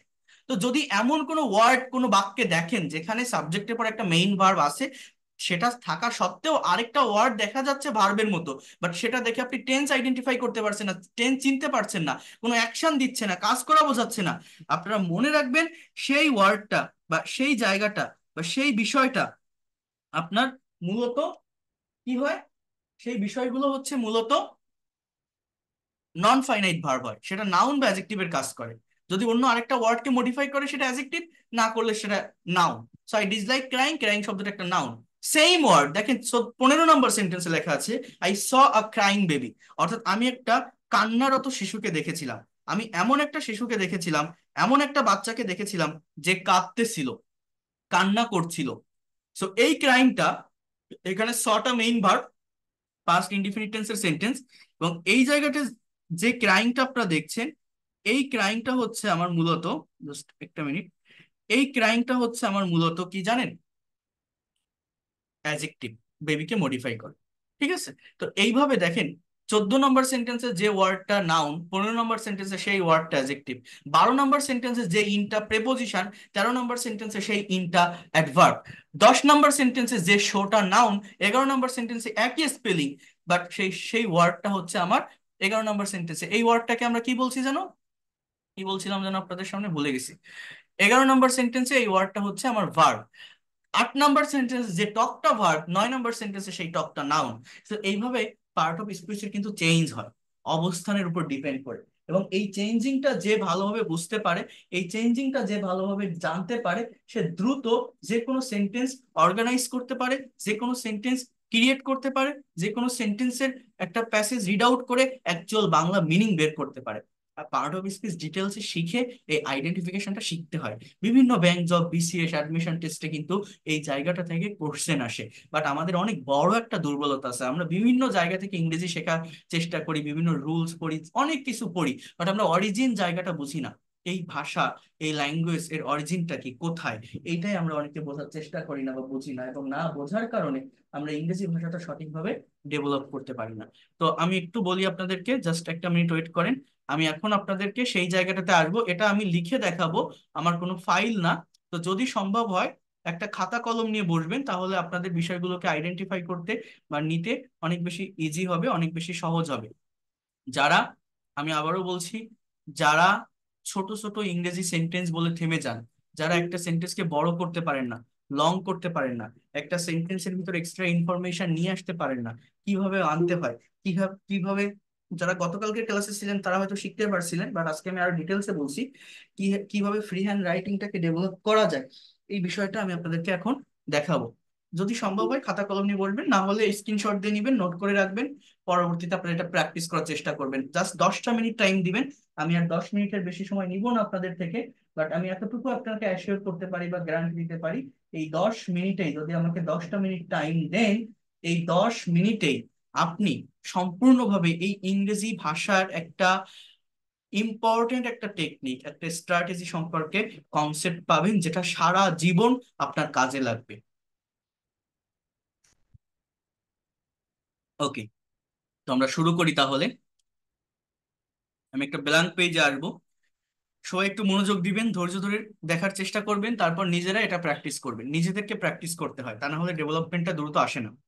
দেখেন, আমি এখানে একটা কথা বলি, সেটা হচ্ছে, জাস্ট একটা মিনিট, সেটা হচ্ছে প্রত্যেকটা ক্লাসের শুরুতে আমি যাদেরই ক্লাস নেই, আজকে আপনাদের এই ফ্রি কোর্সের সেকেন্ড ক্লাস নিচ্ছি যদিও, আমি যাদেরই ক্লাস নেই একটা পার্টিকুলার স্ট্রাকচারের কথা বলি, যে most of the time for making any kinds of English sentence we need a particular structure.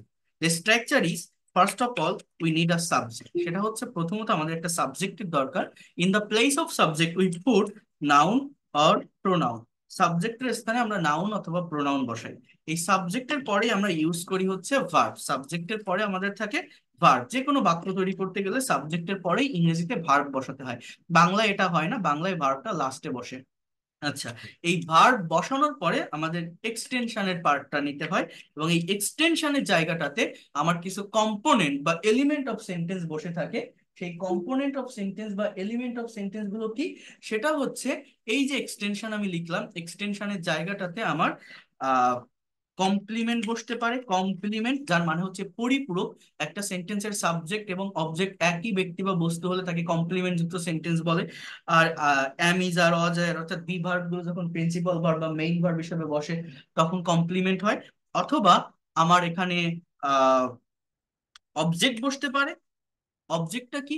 কোনো সেন্টেন্স বা কোনো বাক্যের ভার্বকে যদি কি বা কাকে দ্বারা প্রশ্ন করা হয় তাহলে অবজেক্ট পাওয়া যায়। অবজেক্ট হচ্ছে দুই প্রকার, একটাকে ডাইরেক্ট অবজেক্ট বা বস্তুবাচক অবজেক্ট বলা হয়, আর একটাকে ইনডাইরেক্ট অবজেক্ট বা ব্যক্তিবাচক অবজেক্ট বলা হয়। ঠিক আছে, আরেকটা হচ্ছে কমপ্লিমেন্ট অবজেক্ট, আরেকটা হচ্ছে অ্যাডভার্বিয়ালস। আরেকটা হচ্ছে কি? অ্যাডভার্বিয়ালস বা অ্যাডভার্বের ব্যবহার আমার হয়ে থাকে ইংরেজিতে যে কোনো একটা বাক্য তৈরি করতে গেলে। এই যে স্ট্রাকচারটা আমি লিখলাম, একটু মনোযোগ দিয়ে দেখার চেষ্টা করেন, একটু বোঝার চেষ্টা করেন। এই স্ট্রাকচারটাকে মেনটেন করে মোস্ট অফ দ্য টাইম আপনি ইংরেজিতে যে কোনো বাক্য তৈরি করতে যাবেন, যে কোনো একটা সেন্টেন্স লিখতে যাবেন, এই স্ট্রাকচারটাকে মেনটেন করেই আপনাকে লিখতে হবে, আপনাকে সামনের দিকে এগোতে হবে। এবং সেটা কিভাবে সম্ভব সেই বিষয়টা একটু দেখেন। Wait a minute. সেই বিষয়টা একটু দেখেন আপনারা। এবার আমি আরেকটা হেডলাইন দিব, যে how, try to understand here, how can we make long English sentences from short sentence. কিভাবে আমরা বড় বড় ইংরেজি বাক্যগুলো থেকে, সরি, ছোট ইংরেজি বাক্যগুলো থেকে বড় বাক্যে পরিণত করতে পারি। এটা করার জন্য আমাকে 5টা স্টেপ ফলো করতে হবে। 5টা স্টেপ আমি এখানে আপনাদেরকে বলবো। স্টেপ নাম্বার 1, খুব মনোযোগ দিয়ে এই জিনিসটা বোঝেন, এটা কাজে লাগবে আপনাদের।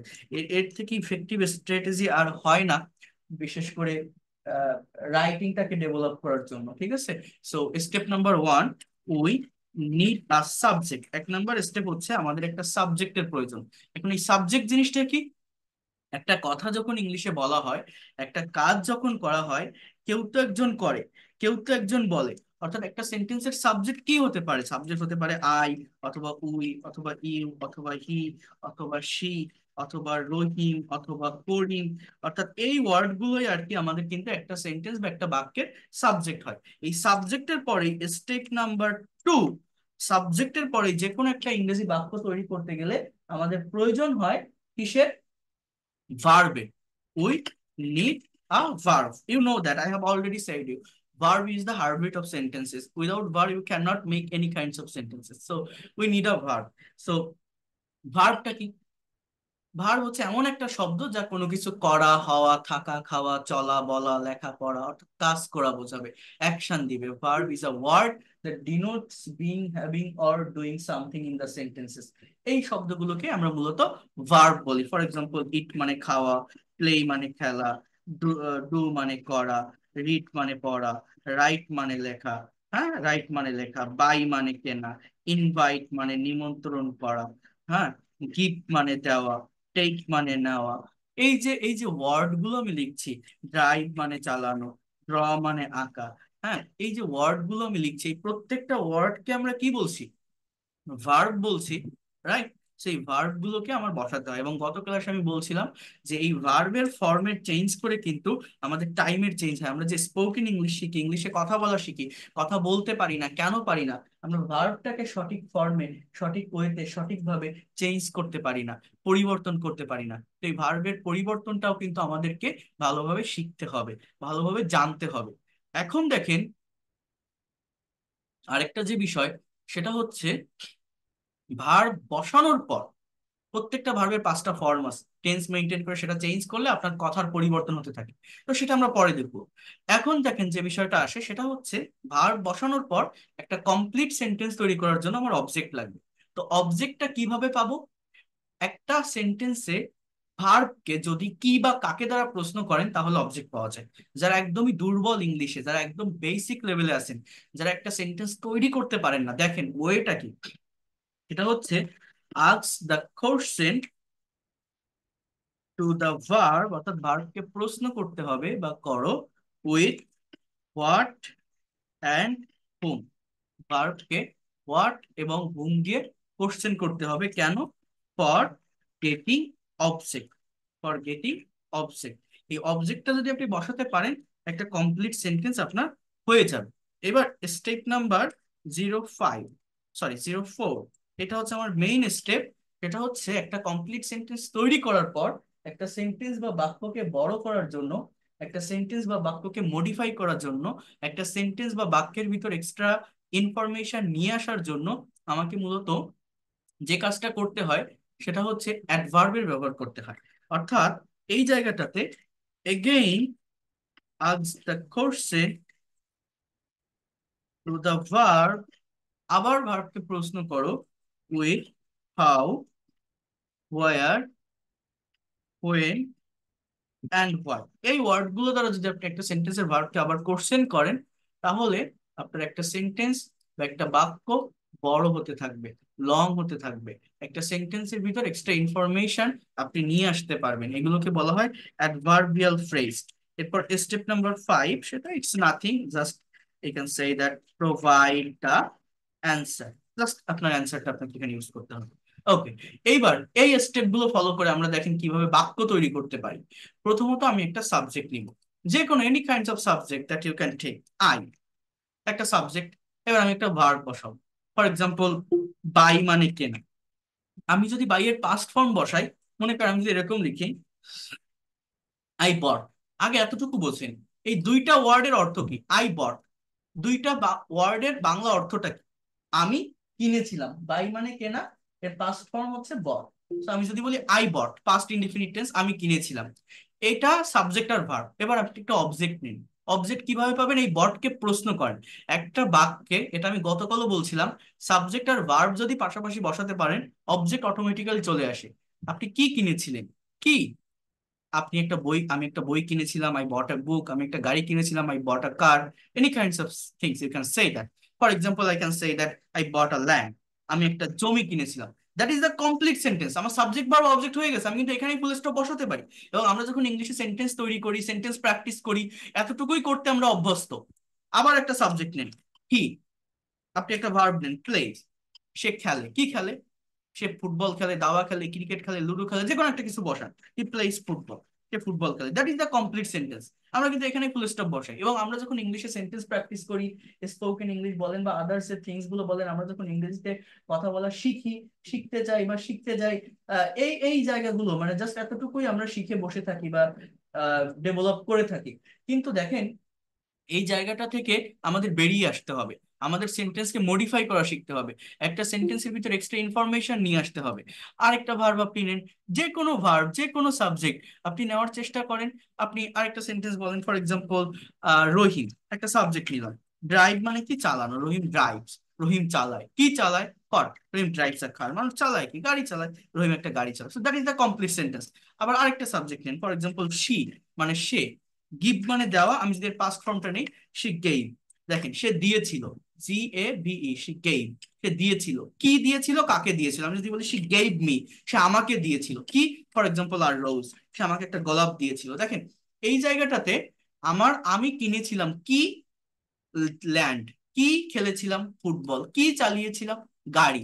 অর্থাৎ এই ল্যান্ড, ফুটবল, কার, এগুলো অবজেক্ট, এবং এগুলোকে ডাইরেক্ট অবজেক্ট বা বস্তুবাচক অবজেক্ট বলে। ভার্বকে হোয়াট দ্বারা প্রশ্ন করলে পাওয়া যায়। কিন্তু এই যে লাস্টে যে বাক্যটা আমি লিখলাম, শি গেভ মি আ রোজ, এখানে দুটো অবজেক্ট আছে। হুম, শি গেভ, সে দিয়েছিল। হুম, কাকে? মি, আমাকে। That is the indirect object বা ব্যক্তিবাচক অবজেক্ট। হোয়াট, কি, আমাকে দিয়েছিল কি, আর রোজ, এটা হচ্ছে ডাইরেক্ট অবজেক্ট। অর্থাৎ একটা সেন্টেন্সে দুটো অবজেক্টও থাকতে পারে, একটা সেন্টেন্স বা বাক্যে একটা অবজেক্টও থাকতে পারে।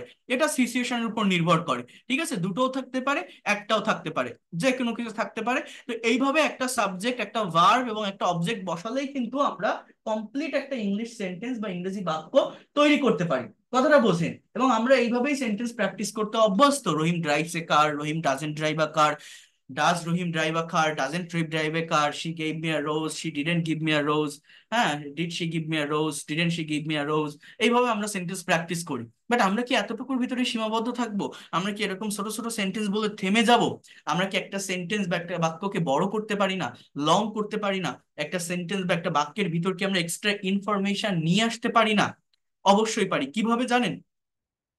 সেটা হচ্ছে অ্যাডভার্বের ব্যবহার করে, ভার্বকে কোশ্চেন করে। যেমন এই যে ওয়ার্ডগুলো আমি এখানে লিখছি, এই ওয়ার্ডগুলো দিয়ে, যেমন দেখেন, এই সেন্টেন্সটাকে আমরা কিভাবে আরো বড় করতে পারি, এই সেন্টেন্সের ভিতর কিভাবে এক্সট্রা ইনফরমেশন নিয়ে আসতে পারি। যে কোনো বাক্য তৈরি করতে গেলে আপনার মাস্ট শুরুতে একটা সাবজেক্ট লাগবে এবং আপনার ভার্ব লাগবে। এবং সাবজেক্ট ভার্ব আপনি অবশ্যই নেবেন, কে কাজ করতেছে সেই রকম একটা সাবজেক্ট বসাবেন, কি কাজটা করতেছে সেই ভার্বটাকে বসাবেন। তারপরে কি করবেন? ভার্বকে হোয়াট এবং হুম দিয়ে কোশ্চেন করবেন, অবজেক্ট পাবেন। সব সেন্টেন্সে যে অবজেক্ট থাকবে এরকম না, বাট এই অ্যাডভার্ব থাকে। যেমন দেখেন, আমি একটা জমি কিনেছিলাম, এটা আমার কমপ্লিট সেন্টেন্স, বাট এইটাকে আরো মডিফাই কিভাবে করব, এই সেন্টেন্স বা বাক্যটাকে আরো বড় করব কিভাবে, এই বর্ডটাকে আপনি প্রশ্ন করেন, how did you buy a land? আপনি কিভাবে জমি কিনেছিলেন? আমি যদি বলি যে আমি ব্যাংক থেকে লোন নিয়ে জমি কিনেছিলাম, ঠিক আছে, এই এই কথাটা আমি যদি বলি, তাহলে ইংলিশটা কি হয়? I bought a land to take, take মানে নেওয়ার, সো টু টেক মানে নিয়ে, লোন ফ্রম ব্যাংক। এই যে একটা ফ্রেজাল ওয়ার্ড আমি লিখলাম, এটা আমার একটা অ্যাডভার্বিয়াল। এটা আমাকে বুঝতে হবে টোটাল অংশটুকু ধরে। I bought a land to take loan from bank. এবার কোথায় আপনি জমি কিনেছিলেন? হোয়ার? আমি ঢাকায় একটা জমি কিনেছিলাম। I can say that in Dhaka. প্লেসের আগে অ্যাট অথবা ইন প্রেপোজিশন বসে। তুলনামূলক বড় জায়গা হলে ইন, ছোট জায়গার আগে অ্যাট বসে। এটা প্রেপোজিশনের উপর আমাদের ডিটেলস ক্লাস আছে, তখন আমি আপনাদেরকে দেখাবো বা বলবো। এরপর দেখেন, আমি ঢাকায় একটা জমি কিনেছিলাম। এবার আপনি যে জমি কিনেছিলেন কবে কিনেছিলেন? When did you buy a land? When দিয়ে প্রশ্ন করেন। আমি 2 বছর আগে একটা জমি কিনেছিলাম, just I can say 2 years ago। তাহলে আমি কি বললাম? I bought a land to take loan from bank in Dhaka 2 years ago। আমি যে 2 বছর আগে ঢাকায় একটা জমি কিনেছিলাম, কেন কিনেছিলাম? Why did I buy a land? কেন কিনেছিলাম? একটা বাড়ি তৈরির জন্য। You can say that to build a house. অথবা আপনি এখানে টু না বলে, টু প্লাস বি অনেকটা ইনফিনিটিভের ব্যবহার, আহ বাড়ি তৈরি করতে না বলে আপনি এটাও বলতে পারেন যে ফর বিল্ডিং। এই বিল্ডিং বলতে কিন্তু এটা কোনো নাউন না, মানে এখানে অ্যাজ এ ওয়ার্ড এটা জেরান্ডের কাজ করে, নাউনের কাজ করে, বাট তৈরির জন্য বাংলা অর্থটা হচ্ছে এরকম, ফর বিল্ডিং। ঠিক আছে, so for BUILDING, building a house, এটা আপনি বলতে পারেন। হ্যাঁ, মেকিং টেকিং এগুলো কিছু বলবেন না, এই ওয়ার্ডটাকে ব্যবহার করবেন, সব থেকে বেশি অ্যাপ্রোপ্রিয়েট হবে, বেশি পারফেক্ট হবে। তাহলে দেখেন, আমার এই বাক্যটা কতটুকু ছিল? এই ল্যান্ড পর্যন্তই কিন্তু ছিল, এই ল্যান্ডের এইখানে কিন্তু ফুল স্টপ ছিল। বাট এই জায়গাটা থেকে এই বাক্য বা এই সেন্টেন্সটাকে আমি হাউস পর্যন্ত আনলাম কিভাবে? শুধুমাত্র ভার্বকে WH ওয়ার্ড দ্বারা কোশ্চেন করে। প্রথমত ভার্বকে আমি কোশ্চেন করছি হাউ দিয়ে, হাউ দিয়ে কোশ্চেন করলে আমি এই জায়গাটুকু আমি পেয়েছি। To take loan from bank, এটাকে আমি বলছি adverb of manner. In Dhaka, কোথায় কিনেছিলাম? ঢাকাতে। Adverb of place, 2 years ago। Adverb of কি এটা? Adverb of time, to build a house. এটা হচ্ছে অ্যাডভার্ব অফ রিজন, যে কেন কিনেছিলেন জমিটা, জমি কেনার কারণটা কি ছিল। তাহলে টোটাল সেন্টেন্সটা কি দাঁড়ালো? I bought a land to take loan from bank in Dhaka 2 years ago to build or for building a house. একটা সিম্পল সেন্টেন্সকে এর থেকে বড় আর করা যায় না। এর থেকে ছোট সেন্টেন্স হতে পারে, ছোট বাক্য হতে পারে, বাট এর থেকে বড় বাক্য আর হয় বলে বা করা সম্ভব বলে লিস্ট আমার মনে হয় না। তো এই জন্য আমি আপনাদেরকে বলবো এই বিষয়গুলোকে ভালোভাবে দেখতে, এই বিষয়গুলোকে ভালোভাবে ডেভেলপ করতে। তাহলে আপনারা দ্রুত রাইটিং এক্সপার্ট হতে পারবেন। এবং এটা লেখার কারেক্ট একটা ওয়ার্ডার কিন্তু এই যেভাবে আমি লিখছি এইটাই। অর্থাৎ এখানে আমি যে জায়গাটা যেভাবে এই ইনফরমেশন গুলো দিয়েছি, এখানে একটা ওয়ার্ডার মেনটেন করে, সেটা হচ্ছে manner plus place plus time, তারপরে হচ্ছে আপনার রিজন। অর্থাৎ আগে আপনাকে ম্যানারটা বসাতে হবে, অর্থাৎ হাউ দিয়ে আগে প্রশ্ন করতে হবে, তারপর হোয়ার, তারপর হোয়েন, তারপরে হোয়াই। এই অর্ডারটা যদি আপনি মেনটেন করতে পারেন তাহলে এই লেখাগুলো গ্রামাটিক্যালি কারেক্ট থাকে। কি লিখলাম? I bought a land to take loan from bank in Dhaka 2 years ago to build a house. ঠিক আছে? যে কোনো শর্ট সেন্টেন্সকে লং সেন্টেন্সে আপনি যদি পরিণত করতে চান, ভার্বকে ডাব্লিউএইচ ওয়ার্ড দ্বারা কোশ্চেন করবে, দেখবেন সেন্টেন্স বড় হতে থাকে। এর থেকে ইফেক্টিভ স্ট্র্যাটেজি বা টেকনিক্যাল হতে পারে না, বিশেষ করে ফ্রি হ্যান্ড রাইটিং ডেভেলপ করার জন্য। ইভেন আপনি যে কোনো বড় বড় প্যাসেজ পড়তে যান, যে কোনো প্যাসেজ আপনি রিড আউট করতে যান, সব জায়গাতে আপনি এই বিষয়গুলোই দেখবেন। দেখেন, হি প্লেইস ফুটবল, সে ফুটবল খেলে। এবার how does she play football, সে কিভাবে খেলে, তার খেলার ধরনটা কেমন, আচরণটা কেমন। আমি যদি বলি সে খুবই ক্ষিপ্রতার সাথে খেলে, দ্রুততার সাথে খেলে। He plays football very quickly, very quickly. এই যে কুইকলি যে শব্দটা, এটা হচ্ছে অ্যাডভার্ব অফ ম্যানার। সে যে কুইকলি ফুটবল খেলে, সে কোথায় খেলে? সে মাঠে ফুটবল খেলে। ঠিক আছে, অন দ্য ফিল্ড। সে মাঠে ফুটবল খেলে। সে যে মাঠে ফুটবল খেলে, সে কেন ফুটবল খেলে বা কখন ফুটবল খেলে, হোয়েন। সে বিকাল বেলা ফুটবল খেলে। So you can say that in the afternoon, in the afternoon. সে যে বিকালবেলা ফুটবল খেলে, সে বিকালবেলা কেন ফুটবল খেলে? আমি এটা গত ক্লাসে আপনাদেরকে বলছিলাম যে তার শরীরটাকে ফিট রাখার জন্য খেলে, to fit his body, or for fitting his body, or you can say that সে শারীরিক ব্যায়াম করার জন্য প্রতিদিন বিকালে দৌড়ে দৌড়ে ফুটবল খেলে। So you can also say that to do physical exercise, or for doing physical exercise. কি বলতে পারেন? টু ডু ফিজিক্যাল, মানে এই যে, একটু ওয়েট করেন, এই যে জায়গাগুলো, মানে এই যে এক্সটেনশনের যে জায়গাটা, অর্থাৎ এই যে অ্যাডভার্বিয়াল ফ্রেজের যে ব্যবহারগুলো আমি এখানে করছি, এটা এক একজনের সাবজেক্ট আর ভার্বের সিচুয়েশনের উপর ডিপেন্ড করবে। এই জিনিসগুলো কিন্তু অটোমেটিক্যালি চলে আসবে, অটোমেটিক্যালি আপনি পেয়ে যাবেন। এটা নিয়ে চিন্তা ভাবনা করার কিছু নেই। এটার ভিতর থেকে শুধু একটু আমাদের প্রেপোজিশনের ব্যবহারটা জানতে হবে, আর কোনো কিছুই না। আর সবকিছুই আপনি পারবেন। তাহলে দেখেন এই সেন্টেন্সটা, এই বাক্যটা কতটুকু ছিল, জাস্ট ফুটবলের এখানেই ফুল স্টপ ছিল। সেইখান থেকে এই বাক্যটাকে আমি কত বড় করলাম, এই বাক্যটাকে এইখান থেকে আমি কিভাবে লং সেন্টেন্সে পরিণত করলাম, সেটা কিভাবে সম্ভব হলো? সেটা সম্ভব হলো শুধুমাত্র এই অ্যাডভার্ব ব্যবহারের মাধ্যমে। অর্থাৎ এই যে very quickly, adverb of manner, on the field, adverb of place, in the afternoon, adverb of time. আপনি ইংলিশে যে কোনো একটা প্যাসেজ রিড আউট করতে যান, যে কোনো একটা প্যাসেজ আপনি পড়েন, দেখবেন প্রত্যেকটা সেন্টেন্সই সাবজেক্ট ভার্ব, তারপরে যদি অবজেক্ট থাকে তো থাকে, না থাকলে যে ওয়ার্ড গুলো লেখা আছে সেটা কোনো না কোনো অ্যাডভার্ব। আমার সমস্ত অ্যাডভার্ব গুলো যে একসঙ্গে থাকে এরকম না, দুইটা থাকতে পারে, তিনটা থাকতে পারে, চারটা থাকতে পারে, একটাও থাকতে পারে, এরকম। বাট একটা সেন্টেন্সের কারেক্ট ওয়ার্ডার হচ্ছে এইটা। রহিম ড্রাইভস এ কার, রহিম একটা গাড়ি চালায়। How does he drive a car, সে কিভাবে চালায়? Rahim drives a car very carefully, very carefully. সে খুবই সতর্কতার সাথে গাড়ি চালায়।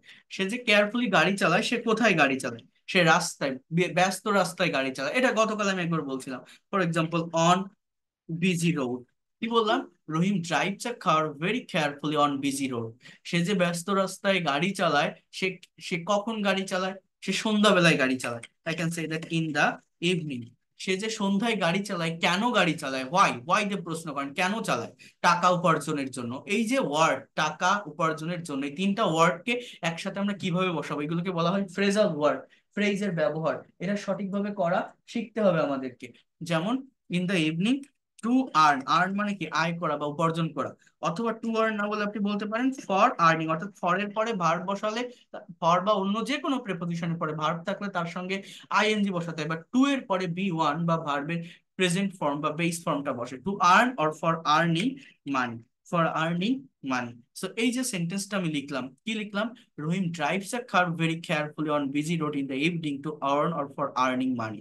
তাহলে এখানে এই যে ভেরি কেয়ারফুলি যে শব্দটা লিখলাম, এই ভেরি কেয়ারফুলিটা হচ্ছে আমার মূলত adverb of manner, on busy road এটা হচ্ছে adverb of place, in the evening এটা হচ্ছে adverb of time, two earn or for earning মানি এটা হচ্ছে আমার মূলত অ্যাডভার্ব অফ রিজন। ভার্বকে ওয়াই দ্বারা প্রশ্ন করলে এটা পাওয়া যায়। সো যে কোনো শর্ট সেন্টেন্সকে আপনি যদি লং সেন্টেন্সে পরিণত করতে চান, যে কোনো আহ, আহ, বাক্যের ভিতরে আপনি যদি এক্সট্রা ইনফরমেশন নিয়ে আসতে চান, জাস্ট এই স্ট্র্যাটেজি এই টেকনিকটা ফলো করবেন, আপনি দ্রুত যে কোনো আইডিয়া জেনারেট করে বলতে পারবেন, অনর্গল কথা বলতে পারবেন, বা ফ্রি হ্যান্ডে যে কোনো কিছু আপনারা লিখতে পারবেন। জাস্ট একবার চেষ্টা করে দেখবেন, আমি টিচার, আমি এখন ক্লাস নিচ্ছি, হয়তো আপনি জিনিসগুলো শিখছেন বা বুঝছেন, বাট এটা শিখে রেখে দিলে হয় না, নিজেকে কাজ করতে হয়। আপনারা যদি আমার পেইড কোর্সে স্টুডেন্ট থাকেন, আমার যে স্টুডেন্ট গুলো থাকে তাদেরকে দিয়ে আমি কাজ করাই, তাদের আলাদা প্রাইভেট গ্রুপ আছে, ফেসবুক গ্রুপ, অ্যাসাইনমেন্টের আলাদা হোয়াটসঅ্যাপ গ্রুপ আছে, কনভারসেশন প্র্যাকটিসের গ্রুপ আছে, ল্যাঙ্গুয়েজ ক্লাব আছে, পেইড কোর্সটা থাকে টু ওয়ে কমিউনিকেশন। বাট এইখানে আমি ফ্রি ক্লাস নিচ্ছি, এখানে আমি আপনাকে চিনি না, আপনারা আমাকে নতুন দেখছেন, এক একজন আসছেন এক একজন যাচ্ছেন। তো এই জায়গাটাতে আমার জায়গা থেকে যতটুকু দেওয়ার আমি সর্বোচ্চ চেষ্টা করছি। দেখেন আমি এর আগেও যারা আমার ক্লাস করেছেন, আমি কিন্তু প্রত্যেকটা স্টুডেন্টকে অনেক পরিশ্রম করে পড়াই, অনেক কষ্ট করে পড়াই, কারণ আমি এমন কোনো জায়গা বাকি রাখি না যেটা সে জানতে বা বুঝতে অক্ষম হবে না। আপনারা হয়তো একটা বা দুইটা ক্লাস থেকে বুঝতে পারবেন না, আরো ক্লাসগুলো করতে থাকেন ফ্রি ক্লাস, তাহলে আপনারা বুঝতে পারবেন যে এই ক্লাসগুলো যদি আমাকে পজিটিভ মাইন্ডে নিতে পারেন, ধৈর্য ধরে করতে পারেন, কতটা ইফেক্টিভ হতে পারে। কারণ আমি ইংরেজি ভাষার এই ল্যাঙ্গুয়েজের অরিজিনটা নিয়ে কথা বলি, একদম বেসিক জায়গাটি নিয়ে কথা বলি, কতটা বিশ্বাস এবং কতটা ভরসা থাকলে একটা মানুষের প্রতি, আপনি ইমাজিন করতে পারেন। গতকাল জাস্ট একটা ফ্রি ক্লাস নিয়েছিলাম, একটা ক্লাসের পরে আমার যে নতুন পেইড ব্যাচটা শুরু হবে এই মাসের 10 তারিখ থেকে সেপ্টেম্বরের, সেখানে 17 জন ভর্তি হয়েছে একটা ক্লাস কমপ্লিট করে। আজকে ভর্তি হয়েছে, গতকালকে রাতে কিছু ভর্তি হয়েছিল এবং আজকে। তো একটা ক্লাস দেখে আমি তো ভর্তি হতে বলিনি, আমি জাস্ট পেইড কোর্সের কথাটা বলছিলাম যে কিভাবে আমার স্টুডেন্টদেরকে ক্লাস নিয়ে থাকি, আহ এতটুকুই আমি বলছিলাম, কিন্তু তারা ভর্তি হয়ে গেছে। কারণ এই জিনিসটা আমাকে বুঝতে হবে, আমি যদি আপনাকে ইংরেজি শিখাই, আমি কিন্তু আপনাকে এইগুলো শেখাতে পারতাম। অনেক জায়গায় দেখবেন অনেক টিচার এইগুলো শেখায়, এই যে স্পোকেন ইংলিশ রুলস, হ্যাঁ বিভিন্ন রুলস আছে, যে এর যেমন দেখেন এখানে লেখা আছে যে অ্যাজ ওয়েল অ্যাজ এর ব্যবহার, subject plus verb plus adjective বা noun plus as well as plus adjective বা নাউন। যেমন মেয়েটি সুন্দরী সেই সাথে বুদ্ধিমতীও, দেখেন আমার ইংলিশটা কি হবে, the girl is beautiful as well as intelligent, সে একজন ভালো শিক্ষক, ভালো লেখকও, he is a good teacher as well as good writer, Raju ফুটবলের সাথে ক্রিকেটও খেলতে পারে, Raju can play football as well as cricket. এই যে আমি কয়টা করলাম, বাকিগুলো আপনারা করেন। অনেকে এগুলো দেখালে বা করালে এনজয় করে, ভাবে কত সুন্দর ইংরেজি শিখতেছি, ভালো পারতেছি। বাট বিশ্বাস করেন এই ছোট ছোট রুলস আর স্ট্রাকচার শিখে ঘরে এই ইংরেজি গুলো বলতে হয়, ট্রেনে এগুলো বলতে হয়, বা ইংরেজি শেখার জন্য এই এক্সপ্রেশন গুলো শিখে রাখুন, এই রুলস গুলো শিখে রাখুন, এগুলো শিখে কখনো ওই প্রফেশনাল জায়গাটাকে ডেভেলপ করা যায় না। আপনি যদি ইংলিশে এক্সপার্ট হতে চান, যদি ফ্লুয়েন্ট হতে চান, যদি এই ল্যাঙ্গুয়েজটাকে নিজের অ্যাসেট বা সম্পদ হিসাবে নিতে চান, এই ল্যাঙ্গুয়েজটাকে যদি নেক্সট জেনারেশনকে আপনি শেখাতে চান, আপনাকে অবশ্যই এর অরিজিনটা বুঝতে হবে। এই যে আজকে কতগুলো জায়গা নিয়ে কথা বললাম, পার্ট অফ স্পিচ, তার আগে জেরান ইনফিনিটিভ পার্টিসিপল, বা এই যে এখন যে লং সেন্টেন্স গুলো তৈরি করা দেখাচ্ছি, এই ক্রিয়েটিভ জায়গাগুলো ভালোভাবে করতে পারলে কি হয়, নিজের মতো করে ইংলিশে একটা ভাইবা ফেস করা যায়, একটা প্রেজেন্টেশন দেওয়া যায়, ফ্রি হ্যান্ডে যে কোনো কিছু লেখা যায়। বাট যদি এই ছোট ছোট রুলস পড়েন, যে টিচারই এগুলো করাক না কেন, এটা কখনো মানে কোনো ফ্রুটফুল ওয়ে না। এটা করালে একটা টিচার যতটুকু পড়াবে, আপনি যতটুকু পড়বেন ততটুকুর ভিতরেই সীমাবদ্ধ থাকবেন। যখনই নিজের মতো করে নতুন একটা সেন্টেন্স লিখতে যাচ্ছেন, নতুন একটা সেন্টেন্স বলতে যাচ্ছেন, ক্রিয়েটিভ ওয়েতে একটা কথা বলতে যাচ্ছেন, আপনি বলতে পারবেন না, কনফিউশন ফেস করবেন। বাট আমি এই যে জায়গাগুলো নিয়ে আলোচনা করছি বা যে কথাগুলো বলছি, এইটা জানতে হয়, এটা ডেভেলপ করতে হয়। এটা ডেভেলপ করতে পারলে আপনি এই ভাষাটাকে আপনার ছেলে মেয়েকে শেখাতে পারবেন, আপনার নেক্সট জেনারেশনকে শেখাতে পারবেন।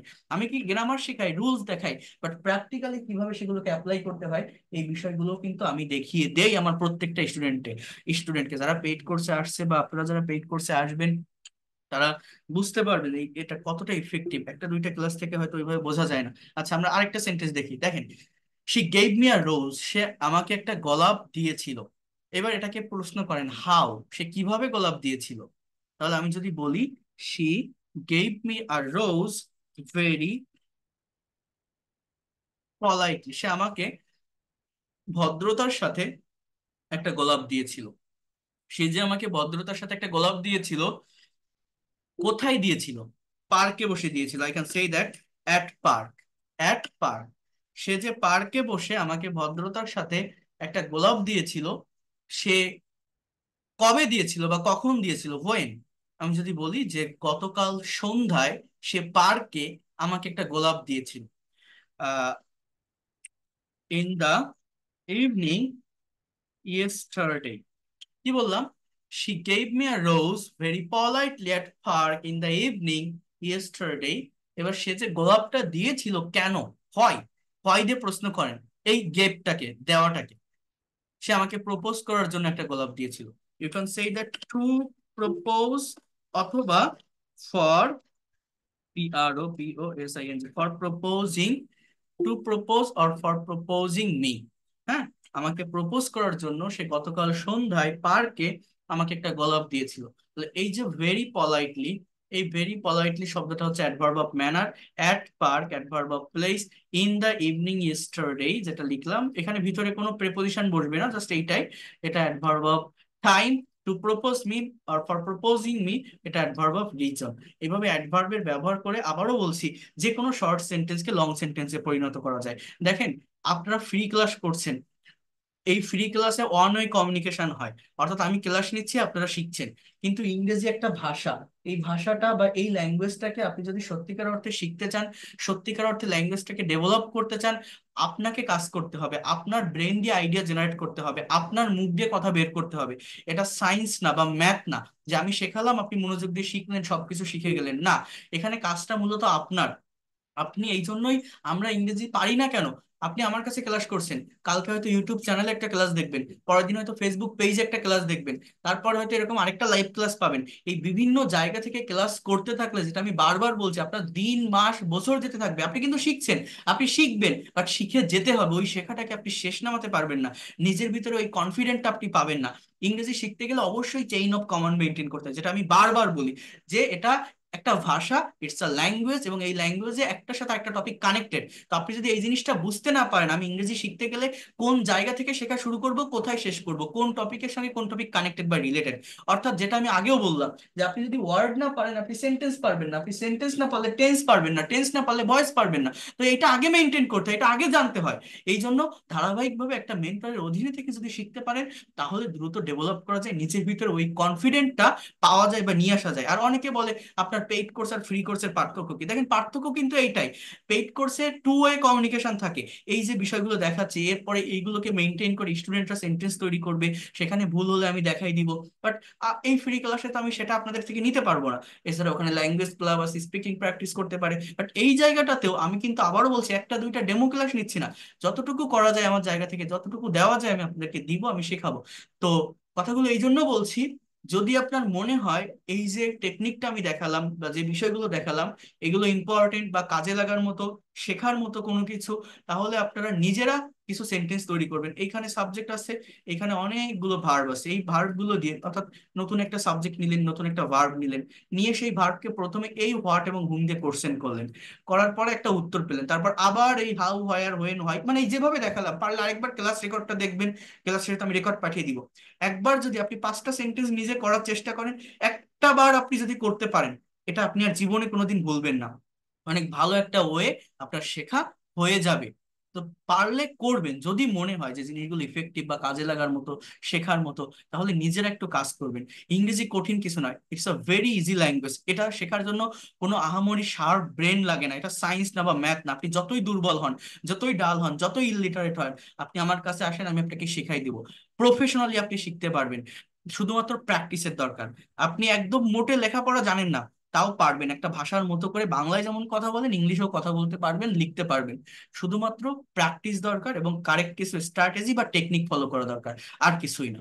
তো যাই হোক, আমি এবার একটু বাংলা সেন্টেন্সকে কিভাবে আমরা এই সেম স্ট্র্যাটেজি গুলো ফলো করে ইংলিশে ট্রান্সলেট করতে পারি সেটা একটু আমি দেখাবো আপনাদের। আমি বড় একটা বাংলা সেন্টেন্স লিখবো। দেখেন, এই ধরনের সেন্টেন্স গুলো লিখলে আমরা অনেক সময় কনফিউশন ফেস করি। আমরা মনে করি যে কোনটার পর কিভাবে আমরা পারবো কিনা সঠিকভাবে সেন্টেন্স গুলো অর্গানাইজ করতে বা লিখতে বা সাজাতে। তো সেই জায়গাটাও আমি একটু দেখিয়ে দিই আপনাদের। আমাকে একটু টাইম দেন, আমি বাংলায় একটা বাক্য লিখি। ফর এক্সাম্পল, সে তার মেয়ের জন্মদিন পার্টিতে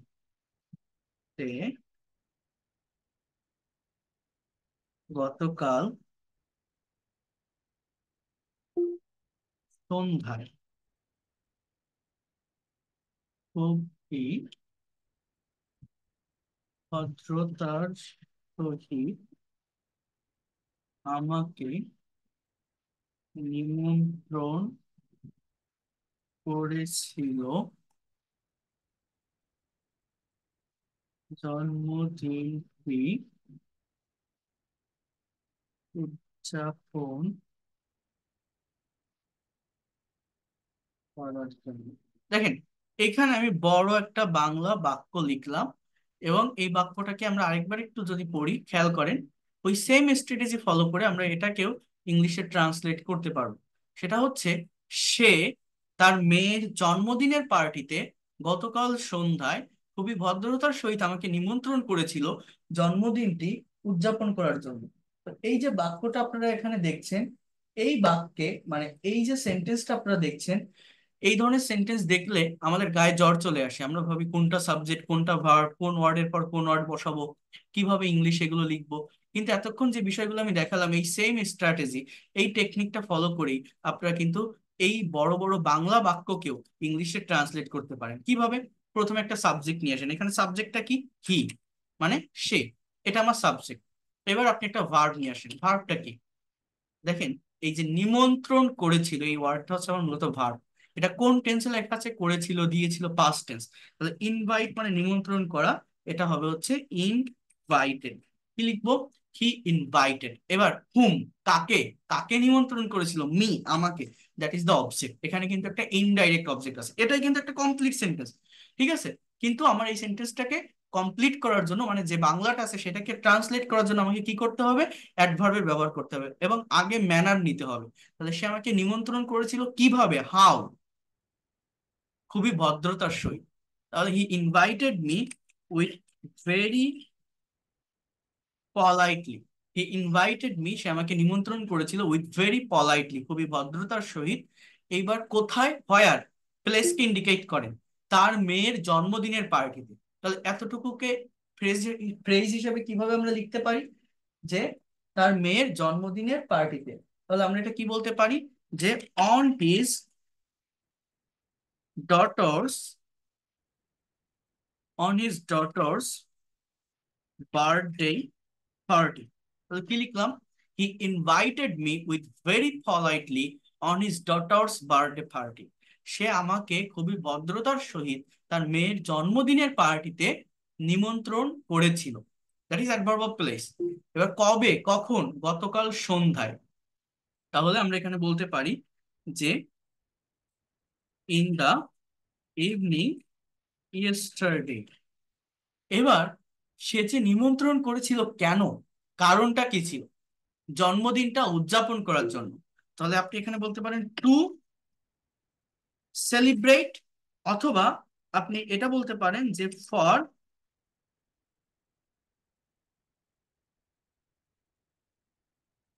সেলিব্রেটিং দিস বার্থডে পার্টি। তাহলে দেখেন, অনেক বড় একটা বাংলা সেন্টেন্স। এই সেম টেকনিকটা ফলো করে আমরা কিন্তু ইংলিশে ট্রান্সলেট করতে পারলাম। সাবজেক্টটা হি, ইনভাইটেডটা ভার্ব, মিটা অবজেক্ট, উইথ ভেরি পলাইটলি, এটা হচ্ছে adverb of manner, adverb of manner. On his daughter's birthday party, এটা হচ্ছে adverb of place, adverb of place. In the evening yesterday, এটা হচ্ছে adverb of time. To celebrate or for celebrating this birthday party, এটা হচ্ছে adverb of reason. হয়, happen, কেন ঘটে।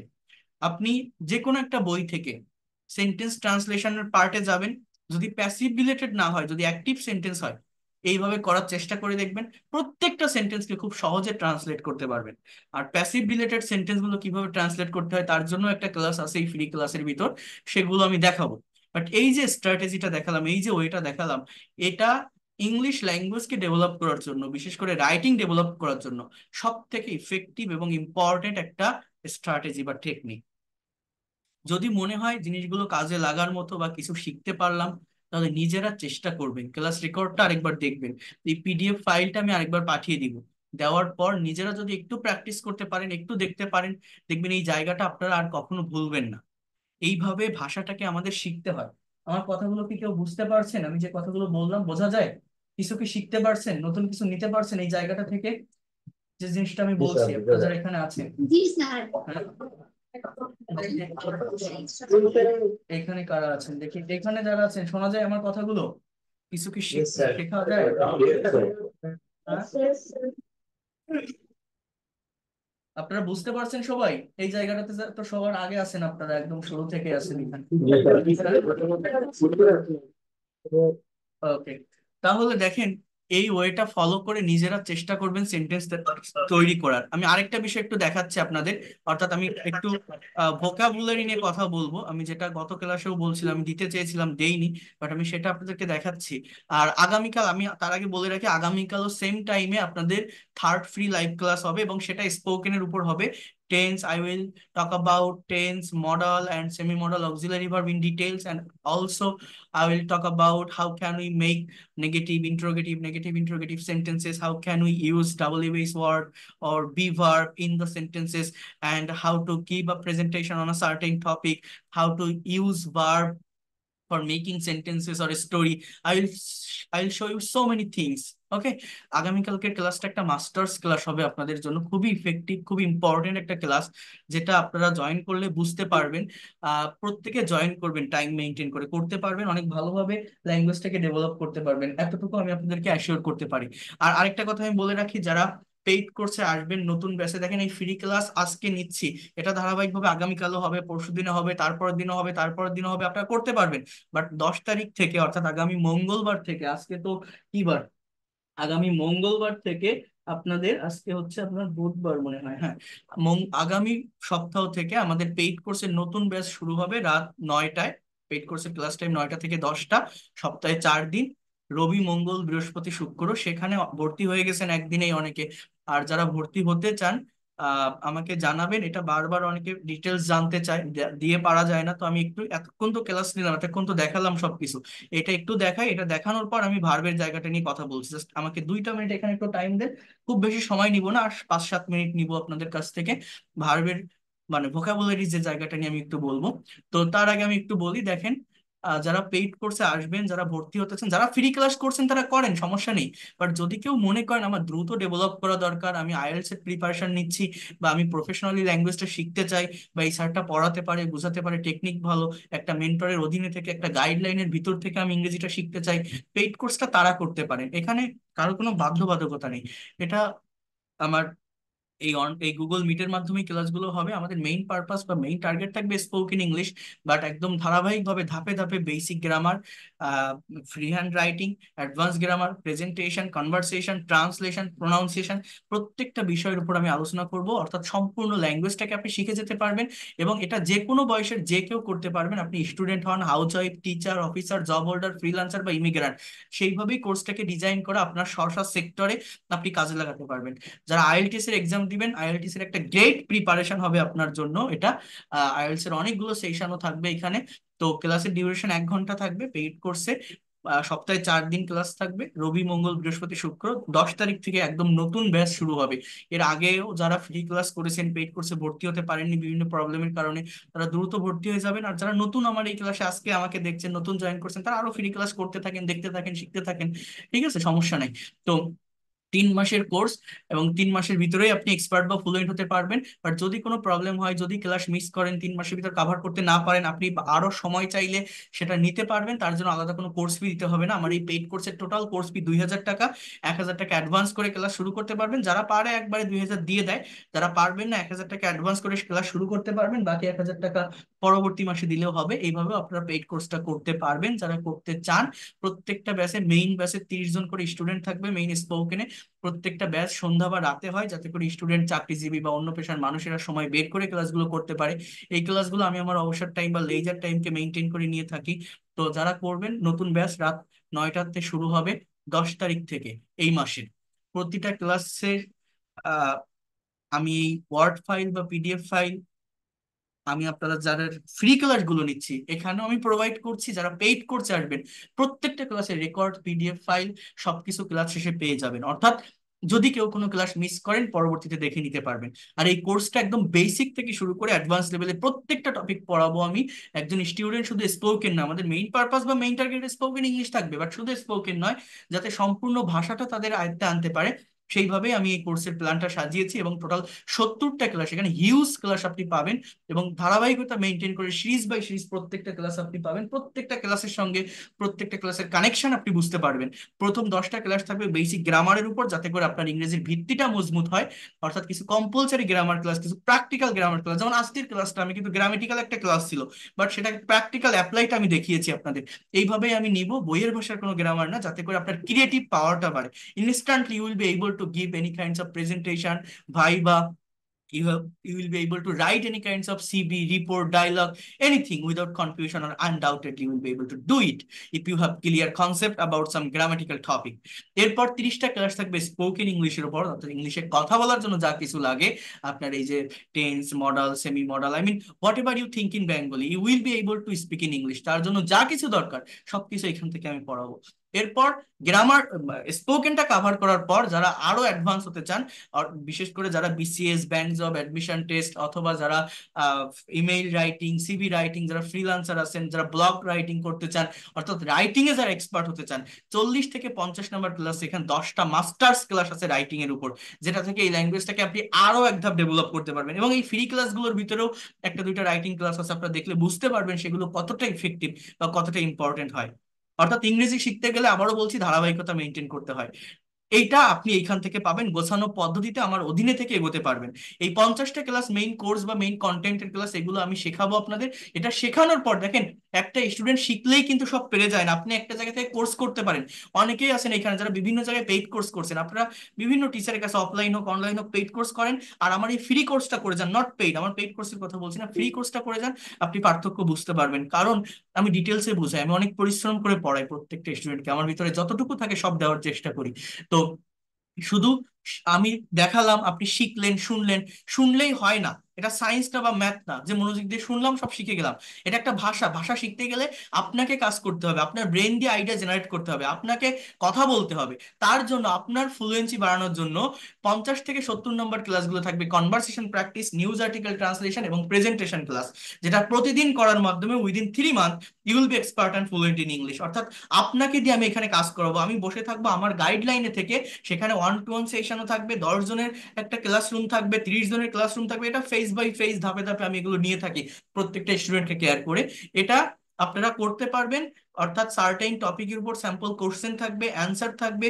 সেই স্যাম্পল কোশ্চেন এবং অ্যান্সার আপনাকে বুঝাই দিব, দেওয়ার পরে আপনি নিজের মতো করে একটা প্রেজেন্টেশন দিবেন। সেখানে কোনো ভুল হলে আমি আপনাকে ধরাই দিব, আপনাকে দিয়ে আমি কনভারসেশন প্র্যাকটিস করাবো, নিউজ পেপার ট্রান্সলেশন করাবো।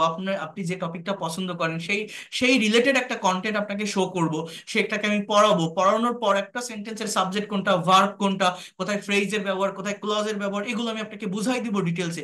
নিউজ পেপার যে কতটা হেল্পফুল বা কতটা বেনিফিটেড ইংরেজি ভাষাটাকে ডেভেলপ করার জন্য, আপনি ইমাজিন করতে পারবেন না যতক্ষণ না সেখানে টাচ করবেন।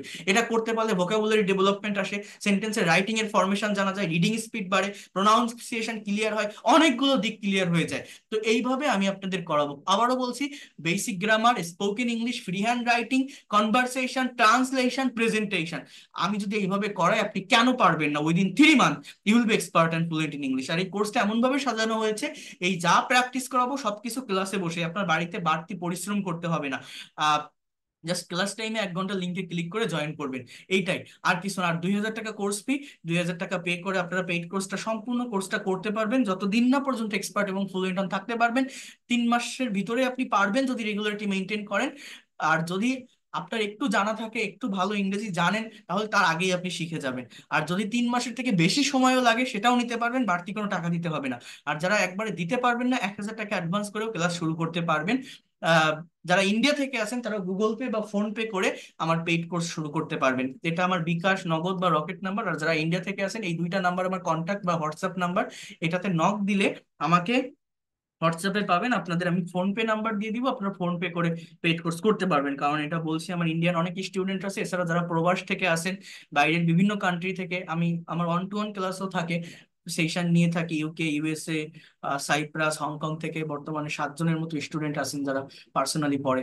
আর এই ব্যাচের যে ক্লাসগুলো, এটা খুবই অর্গানাইজ ওয়েতে, খুবই ওয়েল এনভায়রনমেন্টে নিয়ে থাকি। আর আবারও বলছি, পেইড কোর্স আর ফ্রি কোর্স, এটার পার্থক্য হচ্ছে এইটাই। এই ফ্রি কোর্সে আমি শিখাচ্ছি আপনাদের, এখানেও আমি আমার ফুল ইফোর্ট দিয়ে শিখাচ্ছি, বাট এটা ওয়ান ওয়ে কমিউনিকেশন। আমি শিখাচ্ছি, আপনারা শুনছেন, বাট ভাষা শিখতে গেলে 2 ওয়ে কমিউনিকেশন লাগে। আপনার কোনো কোশ্চেন থাকতে পারে, বা আপনাকে এই যে সেন্টেন্স গুলো আজকে দেখালাম আপনি নিজে তৈরি করবেন, সেখানে ভুল হলে আমি ধরাই দিব। এবং আমার পেইড কোর্সের আরেকটা বেনিফিট হচ্ছে, ল্যাঙ্গুয়েজ ক্লাব আছে, তারা স্পিকিং প্র্যাকটিস করতে পারছে আমার অধীনে থেকে। যে ভুলটা হচ্ছে আমি ধরাই দিতে পারতেছি। অর্থাৎ আপনি যদি কথা না বলেন, আপনার মুখ দিয়ে যদি কথা বের না করেন, কখনোই ল্যাঙ্গুয়েজটাকে ডেভেলপ করতে পারবেন না। কন্টেন্ট বা টপিক খুব বেশি না, আমার যে হাজার হাজার টপিক পড়তে হবে, শিখতে হবে না। অল্প কিছু শিখে নিজে কাজ করতে হবে, নিজেকে প্রেজেন্ট করতে হবে। এটা পারলেই আপনি ভাষাটা ডেভেলপ করতে পারবেন। বাকি ফ্রি ক্লাসগুলো করেন, এখনো তো অনেক ফ্রি ক্লাস আছে, করলে আপনারা বুঝতে পারবেন। এই ফ্রি ক্লাস থেকেও আপনারা ভালো একটা ডেভেলপমেন্ট পাবেন। বাট আগে যারা আমার ফ্রি ক্লাস করেছেন, পেইড কোর্সে ভর্তি হতে পারেননি, যারা নতুন ভর্তি হতে চান, তারা দ্রুত ভর্তি হয়ে যাবেন, কারণ সিট খুব বেশি না। 10 তারিখ থেকে শুরু হবে, রাত 9টা থেকে ক্লাস টাইম থাকবে, সপ্তাহে 4 দিন, রবি, মঙ্গল, বৃহস্পতি, শুক্র। আবারও বলছি, ভর্তির জন্য এই নাম্বারে সেন্ড মানি করে, এই নাম্বারেই হোয়াটসঅ্যাপ আছে, এই 2টা নাম্বারে হোয়াটসঅ্যাপে একটা স্ক্রিনশট দিবেন বা লাস্ট ডিজিট জানাবেন। আপনাকে আমি একটা আইডি কার্ড প্রদান করবো, অর্থাৎ আপনার একটা আইডেন্টিটি থাকবে যে আপনি আমার ব্যাচের স্টুডেন্ট, এরকম একটা আইডি কার্ড। যেহেতু আপনি অনলাইনে ক্লাস করছেন, আপনার নাম্বারটা হারিয়ে যেতে পারে, হোয়াটসঅ্যাপটা ডিলিট হতে পারে, যদি কোনো প্রবলেম হয় এটা আমাকে শো করলে আমি নতুন যে কোনো ব্যাচে অ্যাড করে নিতে পারবো। আমার বর্তমানে 58তম পেইড ব্যাচ চলছে, নতুন যে ব্যাচটা শুরু হবে সেটা হচ্ছে 59, অর্থাৎ 59তম পেইড ব্যাচ। তো এটাতে আপনারা ভর্তি হচ্ছেন, যারা বর্তমানে ভর্তি হচ্ছে আর কি, টাকা সেন্ড মানি করে একটা স্ক্রিনশট দিলে আমি আপনাকে পেইড বেসের প্রাইভেট হোয়াটসঅ্যাপ গ্রুপে অ্যাড করে নিব। প্রফেশনাল ওয়েতে শিখতে পারবেন, এবং আমার লেখা এই বইটা আমি আপনাদেরকে পাঠিয়ে দিব, এটা কাছে রাখবেন এবং রেগুলার ওয়েতে আমার ক্লাসগুলো করবেন, আর কিছুই করতে হবে না।